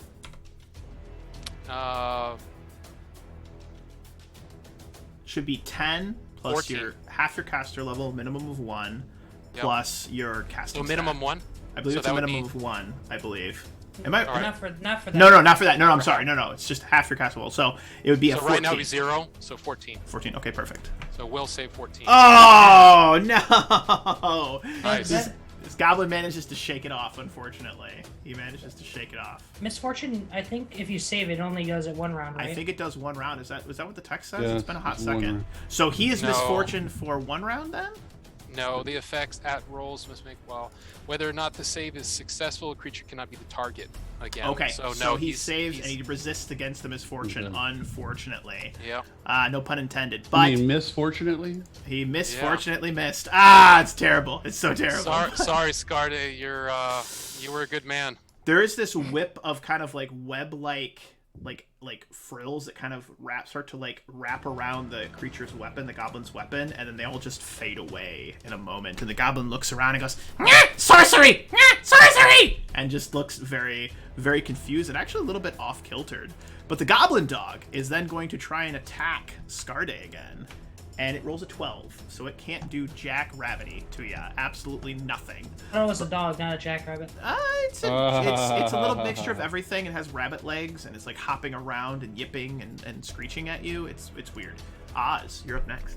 okay, I've got a question for you. I have an answer. So with my short, stubby little legs, could I run all the way to here and attack that dog? Yes. Okay. What about, since I'm staying within the reach of this thing, would it get attacks of opportunity here? Where? What's where? That one or this one? Because this is where I'm entering its threatened Yes, area. it would get 1 attack of It opportunity. would get against 1 you. attack of opportunity Yes. and go there. Correct. All right, so I'm going to do that. So I need to roll an acrobatics check. So I'm going to there. I am charging, so Okay. I'm going to do that. I'm going to go ahead and roll my acrobatics. Okay. Because basically in his head, he's like, oh my gosh, I could go get that thing in the back. I could go stab that dog. And he just puts his, since he's so low to the ground, it's, even though he's dropping it, it's basically just falling about this far. Tink. And it hits the ground, pulls out a dagger, and he's just as fast as he can. Imagine So a here's small child running. Kindergartner with a Kindergartner dagger. running. With a dagger. Jesus Christ, what an Yes. image. Quite aggressive. 16. How'd that do? That is good enough to surpass its CMD, and it does not get to swing at you. It's All too right, busy so- trying to keep its insides from bleeding out. So I'm right there, and so now I not only get charging, I get flanking, Ooh, stack those bonuses. Let's go. yes. Stack those bonuses. and Yes. sneak attack. Ooh. And Ozmerdin just, and I want you to look at what he's using to stabity with this. It's a stabity dagger. Holy schmolians. So Ozmerdin running forward, That's a tumbling 25. past this creature. You bring the dagger and you jab it into the creature's hindquarter, and as you rip it up and over its backside, the creature yelps and collapses to the ground and begins bleeding out and twitching, and you just one-shot the goblin dog. Well played. That was bam. That was cool. He's just so happy with himself right now. A little creepy, but I like it. The goblin in front of Weave watches and looks back and screams, Hippity hoppy! No! Kill the child! and he's going to actually run away from Weave, which will provoke an attack of opportunity. Bonking! And he's going to charge at the Bonk! gnome. The bonkening is Oh my happening. gosh! As he turns to run away from you bop him on the head, and his skull cracks and caves in, and he tumbles to the ground, just screaming about hippity hoppity. We are hopping. not the same. Oh! He twitches. I mean, we kind of are, and then he dies. Bonk! Bonk! Fuck. Stop moving. Right on. And There's Sumi's something wrong with that up. Sumi. that elf. Half our party is messed up. Is this one gonna bleed out? Does it look like it's gonna bleed out? But the one that that's one is in front of. struggling to keep the holes that are just pouring out blood from it. Every time it patches one, more blood comes out of another hole. Yeah, he looks Okay. pretty messed up. I'm going to then help our. I don't know what class you are. I'm gonna go help our armored friend. Can Sumi get to here? Like, I know that this is like a gate, so can like they get in here to flank, or Yeah. can they only- Okay. That central area, you can walk under it. There's a Okay. massive. I'm gonna have Yeah. Sumi move there. That Can will provoke an Sumi attack of pounce? opportunity. Can Sumi pounce? Sumi can't pounce, not until it gets its whatever. That'd be really cool if she could run up there. It would bounce really- off Well, would the be creature really good. swings around with the dog slicer, and Sumi just ducks right under it, completely missing. All right, and then Sumi's gonna go for a munch. Not good, Oof. Swing and a but miss. at least flanking. Yes. And then Weave, you're up next. You've just bonked a goblin. I don't even think I can get anywhere. I'm gonna just use like a run action and get over to this guy, even though I can't do anything yet. But I'm gonna try and patch him up on my next turn. Give me a heal check. Okay. Heal. Heal. Hey. All right. 75% chance that he's still alive, because that was a really good heal check. Do you want it to be 1 to 25 for bad, or 75 to 100 for bad? 1 to 25. Oh no! So you run up, Weave. You get up next to him. You're like, I think I can save him. And as you go down and you start to try and patch him up, you look over and you see that the wounds that he's suffered, your magic's not gonna fix it. Like he's seconds away from death. You didn't realize as you kind of turn him over a little bit that like his whole front is just, it's bad. I'm gonna describe it on stream because I get a cease and desist letter from Twitch. It's horrible, but He's killed that guy. he's super dead. And Aw. the goblin next to Ozmerdin spins around to try and slash him, and then another hole pops out of his back, and he bleeds out, and he dies, and he's just dead. The goblin commando looks to the dogs, which are all growling, but have not engaged in combat, and the man that is there, he's just been like, oh dear, oh my, oh kill them, oh there's so many of them, oh I don't want to die. He's like cowering, he's a coward, he's cowering like a coward. And the goblin spins around, looks at Scarde, looks at the scene, looks at all of his dead brethren, and looks back at the cat behind him, and he screams, I may die here today, but I die in the glorious service of the Queen! and then he's going to swing at Scarde with all of his might. not even trying to defend himself, and that is going to be a 8, and it just clanks off of your armor, and his horse chopper snaps in half, and as it snaps in half, the top falls and pierces him through the skull. He wavers back and forth for a second, and then drops to the ground, dead. And that, my friends, is the end of... Oh, yeah, and then you just cut him in half as well, which is fantastic. I wanted to see if I would have killed Super him. dead. And in the moments after this fight, back towards the center of town, you hear a few faint shrieks of goblins. But more and more, you're starting to hear the rally cry of the citizens that have defeated these goblins. And there are shouts of, "We've got them! We're routing them this way! Push them back! There's one over here! Bring him down! I need healing! Oh God, my wife! Oh no, my father!" This and that. Just like there's a mixture of both cheering and shouting and of happiness and victory, but you're also starting to hear some sounds of sadness and sorrow and loss from the crowd. And as all of this is going on, the man that has been cowering, he's still cowering in the corner. All of the dogs were growling. They've all sat down and are kind of looking towards the man with this expression of, dude, just chill out, all right?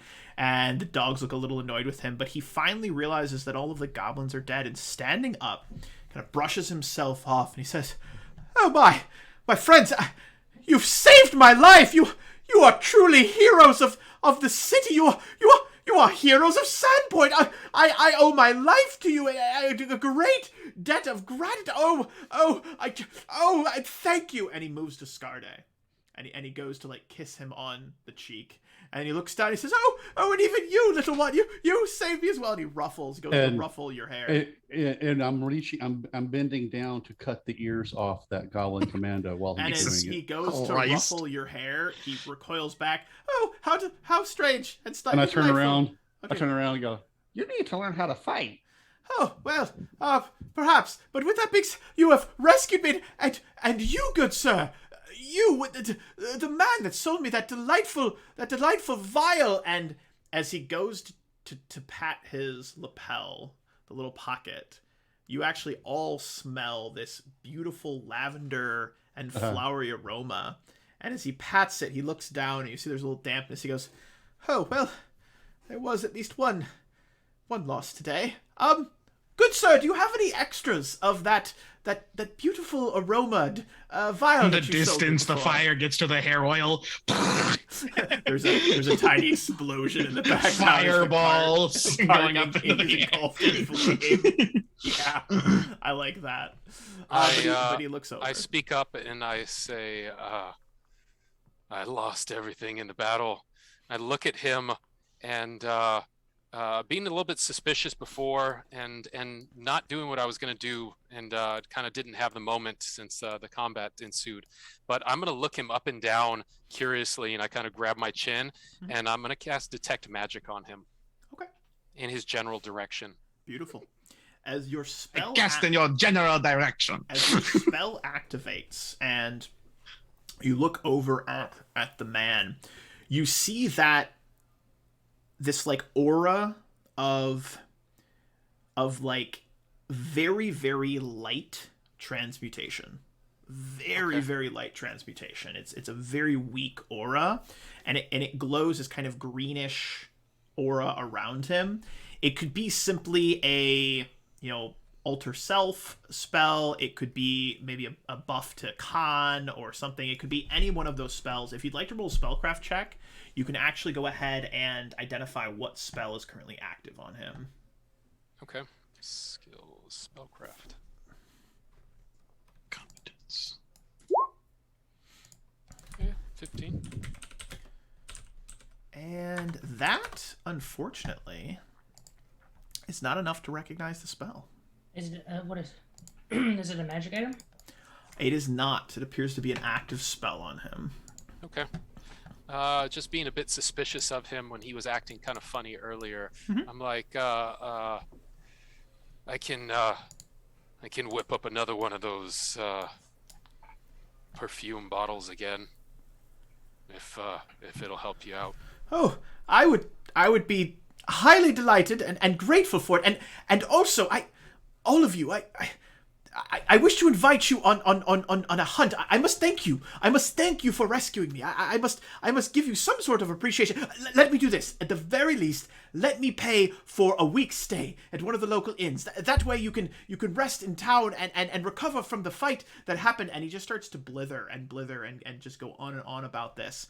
And as all of this is happening, we move over to Weave and Scarde, who are looking at the man. And Weave, unfortunately, he has died before your eyes. Just I could not save him.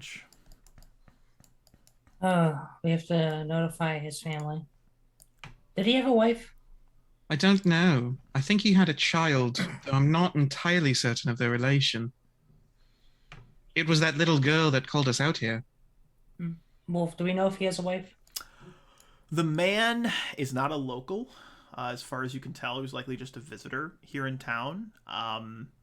Weave, you would remember that she did mention a mother at one point, so he likely has a wife. Whether or not she's here, you're not sure. Well, I still don't know if they're actually like I don't know that this is her father. You would assume. Maybe. They look pretty similar. I mean, Okay, well then she doesn't have as many wounds as this guy does, but they look pretty similar. Hold on. Can I see his face? Can I see his face? You can see his face. Okay, would I recognize the guy? He's not from town. You don't recognize him. Oh yeah, I don't know who that is. Don't know. Sorry. We should probably go back to the town. Go back to the church. I'm gonna pick him up respectfully, not like drape him over my shoulder, but like cradle him to take him back to the town square. Like a baby. I stop you really quick first before that, and I say, you armor-clad one. Yes. Are you gonna eat that? Are you injured? I'll be fine. He looks very wounded. His face has a huge gash in it. It's still bleeding slightly, like it's nasty. Is this supposed to be bleeding this much? You did well in combat, and she says you're worthy. Who? She? Yes. Me? No. Would you? Think about it. What's on him? She. I know, but Weaves looks around and is like, I'm the only woman here. He said that the spider was nestled in his shirt. Yeah. It's not visible at all. All of us. Well, she says we should. Would you like some healing? I if you want to heal me, you can. Would you? My name is accept Scarde, by the way. Ozmerdin's hauling ass because he's going to go look for his mom and dad. Mm-hmm. And as you're hauling ass, but go ahead and you can go ahead and roll that cure light wounds for yourself on him. As you're hauling ass, you see the man, this man that introduced himself as Alderin Foxglove earlier. He is running back towards town with his little pack of dogs in tow, and he is shouting, "I was rescued! I was rescued by the heroes of Sandpoint! The heroes of Sandpoint! They rescued me!" And he starts shouting this over and over, and people are saying, "The heroes of Sandpoint? Who are the heroes of Sandpoint? What's going on?" And as you heal him up, that would be 1d8 plus 1. If you just want to roll it, Red, you can do so. As you guys all begin to return to town, I'm going to actually pivot you all back to the Sandpoint map. We're actually going to fast forward just a little bit in time. But go ahead, Scarde. I will ask for the name of the people that were fighting with me first, so we can get that out of the way, so we all know each other's names. Yeah. Okay, yes. And I'm gonna ask Weave if you can go ahead and find the girl so she doesn't see her dead dad and talk to her and kind of ease her into the fact that her dad died. I will do my best. You have the most connection to this. I do, but I also have the worst charisma. I mean, you can just tell her dad died. I don't care. Jesus. Your dad's dead. Leah, your dad's dead. Super sorry about that. I tried to save him, but I couldn't. There it is. I would ask the charismatic person, but I don't think Red would give off the good impression. Or no, it's Ozmerdin that has the high. Yeah, but Ozmerdin hauled ass. Yeah, Don't you're gone. I you will don't even know absolutely my do it. name. Like, don't You worry. even know I'm my just name like, yet. I'm just I- like, oh boy, how's this gonna go? I'm definitely one with words. I'm not good with greetings or friends, but some people call me Red. Do you accept this healing? Yeah. Oh my god. He looks down at his hand and he spits this massive loogie. Oh, It lands into his palm. Oh. No. Do you by chance have the reach meta magic? And he looks at you to see if you're going to step away or not. Oh. No. Fine. If you don't step away, he just kind of like slaps kind of your shoulder, chest, and just smears it across, and it feels good. It feels 7 points good. All right. The second I start feeling better, I'm gonna wipe that off. Oh. It kind of absorbs in. Oh no, I don't want to have Levy in me. Don't worry. Don't. We got 2 people dying off. Please sign here first. Don't worry, child. It's just magic. Just accept the magic. But think about, remember he's got those long wooden fingernails. Oh, they're so gross. And it's probably hand is just dirty. I'm Bad regretting teeth. not getting Cure Light Wounds. And then I wish I had another one prepared so I could just stop him and be like, here, do No, I this got it. instead." I got it, man. I got it. It's Oh okay. my god. Like, oh. That is too perfect. That is 7 HP though. It's sticky, but it's 7 HP. Yeah, I don't know if it's worth it. I don't. Maybe. Natural healing Death can has fix become this. preferable. Natural healing can fix this. It's fine. Oh. But with all of that in mind, look at the chat. don't- Look at the chat. my Look God. at the chat. When did we cross the line? oh my god, that's so good. When did we cross the line of Oh my god. Please sign here first. It's so good. I don't mind it. I've been healing myself It's for, so sticky. for Why hundreds is of it years. wet? Hundreds of years. And the chat, it's so sticky. Why is it wet? It shouldn't be wet. Oh, my God. wife's probably pissed because I'm so loud right now. Oh my god, that is This so entire time, funny. Red has the straightest face ever. I know. I can imagine it. Oh my I'm god. sure my character would just be like at first, and he's like, okay. Oh, That's not the weirdest thing that people have done to heal people. No, Weave's losing it, man. Weave's like gagging, like. I wish Ozmerdin was there to see I just it, but picture, no. I That's picture really like, gross. I picture the saliva and like loogie that No, lands on him. I don't to need kind of- anymore. I don't need Okay, anymore. okay. Like, I don't need So anymore. We're several good. hours Spider-Man. later, let's bring it back in, everybody. All right, let's reel it back in. Several hours later, the town of Sandpoint has managed to defeat the Goblin invasion. There are questions of why did this happen? You know, where did they come from? How did they get into town? Why did this happen? But there is a small gathering of citizens back in the town center. Red's cart is still slightly smoldering over in the corner. You can get back some of your equipment. I'm not gonna like take everything away from you. That'd be a real dick move. But like, just it's like slightly smoldering. And with that, why is it a loogie? God damn it, Elrath! We're trying to bring it back in. You crazy chat over there being silly. With that being said, the mayor, Father Xantus, and Sheriff Hemlock, Baylor, are all gathered together as a small gathering of citizens. And some of the citizens are like, "How did this happen? What went like? Explain this. How can we prevent it from happening again? What's the reasoning?" And Baylor just simply raises his hands up, and the mayor just looks, Sandra Devon, she just looks I demand a recount. concerned. And as Baylor goes to speak, Xantus actually raises his hand to just like, "I got this. Friends, citizens, this is a bit of a sour day, putting it lightly. With that being said, we have defeated the evil that attempted to tarnish this day of celebration. What we must do now is tend to our wounded, help those that need help, and do our best to strive on just as Sandpoint always had. I'm sure you all remember the late unpleasantness. It was a time of sorrow in our city, but we did not give up hope.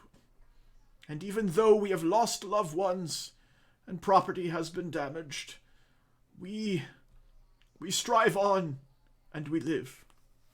And looking down at the 5 of you, he actually looks down. It is because of the brave actions, such as, and looking over to his left, you actually see the fanciful man, Alderin Foxglove, and he's got a big grin on his face, and he gives you 2 thumbs up.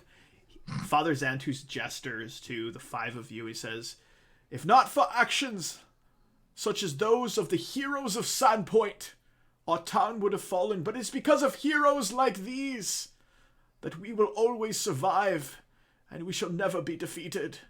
So I ask you all now to rise up your voices in admiration and thanks to these 5 heroes of Sandpoint. And the crowd, it's a bit of a dull clap, but there's some claps and thank yous and heroes of Sandpoint, yay, yay, yay. And the mayor and Baylor both look at the 5 of you, and yeah, Ozmerdin. Over behind you, Oz, you see your mother and father, both arms crossed, and they look pissed. They look so mad at you. They are not clapping, but you're just bringing the admiration. And your father just does one of these. I see him. Just asks you to come over to him with one finger. Smoke pellet! And as Oz walks off, a woman, which you would have seen earlier, Aimiko, actually walks up to the 4 of you now as Oz. And as Oz gets to his parents, you hear his mother start screaming at him. What do you think you were doing? You could have been killed. I told you not to get into trouble. I specifically told you this morning during breakfast not to do the things that you just did. And it's just the I father's killed 3 of them. You did what? You're not supposed to fight things. And The a goblins dog. could have killed you. And I killed 3 of them and a dog. Your father's just arms crossed, tapping his foot. Like, I did what you taught me, Dad. I'm telling you. I'm did telling what you, you it taught wasn't me. me. And then as you say, I did what I taught you, Dad, and your mom is yelling at you, she looks away for a second and he gives you a thumbs up like this, like I'm proud of you, Dad, and then that all happens. But the woman, the actual innkeeper, the owner of the Rusty Dragon, which is on the south side of Sign, Aimeko Kaijitsu, which I'm just gonna go ahead and do that. You would know that she's actually a former adventurer. She went off for a time to do a little bit of adventuring, came back. She has character levels. Woo! She came back and actually opened an inn, which really upset her father, which is, again, the owner of the Glassworks. The adventuring or the inn opening? The inn opening specifically. opening. That really, because he's like, you need to come and work at the Glassworks. Longku Kaijitsu, who is the owner of the Glassworks. I'll also just drag him onto the screen because you would have seen him at one point, but he's over at the Glassworks. We'll just pop him over How do there. you spell these people's names? But I'll post it in the chat here in a little bit. But with that being said, she approaches you, and as the crowd, there's some people that are very quietly thanking you. Thank you for, fighting against the goblins. Thank you for doing this. Thank you for doing that. She actually approaches you, and she doesn't have a smile on her face, looks very just neutral about it, but allowing a couple of the townsfolk, she waits for them to part. And as she does so, the gentleman Alderin Foxglove walks up, and she gives you all a nod, making eye contact with each of you, and she says, well, it would seem that you have Jester Jasper, thank you so much for the Prime sub. I really appreciate it, man. That's incredibly kind. Yeah. I wonder who that is. Yay! Thanks for the Prime sub. Woo! Prime sub. Woo! Super great. Anyway, I digress. With that being said, she looks at all of you and says, well, it would appear you have a patron of sorts. The young noble here, Alderin Foxglove, is paid for 1 week's stay at my inn. Each of you With can... what? Well, What did he pay with? and then she actually thinks for a moment. Well, he said he would pay at a week's end. Why but Oh, nothing. and then she looks a little suspiciously at Christ. Aldern, and then she looks back at you, and then she looks to Aldern, and Aldern's just like, it's totally fine. I can totally pay. He's like, I just have to head back to my manor and pick up my chest of gold, and then I will happily pay for you. And then she looks back to at the group, looks back to him. How about I do this? I'll give you a free week's stay at the inn, both room and board, as thanks for your heroic acts and deeds during the goblin attack on Sandpoint. Ma, can I go? And your mother is currently in having a conversation with your dad, and she's like, "Did I hear him say that you taught him how to do these things?" And your dad's like, "I mean, you know, the father and son time, we do stuff, and it is what it is." And she is just bearing into him with just shouting and yelling at him. And it's like, "You did what? You did what? You taught our child to do what? He should go work at the classwork." This is crazy. But anyway. I just walk back to Amika. Yeah. My dad. My dad says yes. Brilliant. And as Aimiko looks down at you and then looks back and actually has a bit of recognition, and she says, "If anything goes missing, I'm blaming you." Are you sure you have an extra room? I have a dozen choice spots all over town. I have plenty of rooms at my inn. Many of those that were staying have since decided not to linger for the rest of the week for the additional festivities. And Did you offer refunds? I don't really think that matters. With that being said, she laughs. Understood. She laughs. She says, "I will have your rooms ready and prepared for when you arrive at the Rusty Dragon. It's just on the south side of town near the Sandpoint Bridge. Can't miss it. There's literally a rusty dragon hanging in the..." I digress. But thank you again for everything that you did for the town. It's uncommon to see... It's simply uncommon to see those rise up into the defense of others. Thank you. And unless you have anything else to say to her, she will turn and depart. And as the day kind of dwindles on, the citizens all depart from the center of town. And as the sun begins to set, we see the 5 quote-unquote heroes of Sandpoint milling about in the center of town. The mayor, Father Xantus, and the sheriff give their thanks as well. And as they all head off to their respective locations, that, my friends, is where we'll end Session 1 of Rise of the Runelords, Chapter 1, Burnt Offerings. So, Yay. yeah, good job, guys. That was, I genuinely had a really good time. But That was awesome. Oh, I'm glad you enjoyed it. I really am. I have one question had a lot of before we fun. end. Go for it. I want to ask Father Xanthus if he can prepare Speak with Dead. He absolutely can prepare Speak with Dead, and we could definitely pick that up on next session. But now is the most fun part of the session. It's where we're going to dish out some experience points. Yahoo! So Hey, this I You're killed doing three. experience? I killed This 3 and a game- dog. This game actually uses the Fast XP track. So if you guys want to go ahead and pull up Okey-dokey. the Fast XP track, First level is you're gonna make me get a 13. book out. 1300. But I am just calculating everything up, and everyone is going to gain a whopping 525 experience points for defeating the goblins, as well as some other miscellaneous things that Did you you say 525? completed. 525. And on top of that, for some brilliant role playing, love the voices, really enjoyed the awkward bad touch scene. I thought that that was Oh. chef's kiss. You need to give him a little bit Absolutely chef's kiss. I'm going to go ahead and give everyone an additional 150 experience points for absolutely fantastic role playing. So definitely well done. And for some really good role playing from Red, you're getting an extra 1 experience point. So you're just 1 experience point better than everyone else. Because I thought that was one more? fantastic. Just 1 more Only experience point ahead one? of everyone else. Yep. Wow.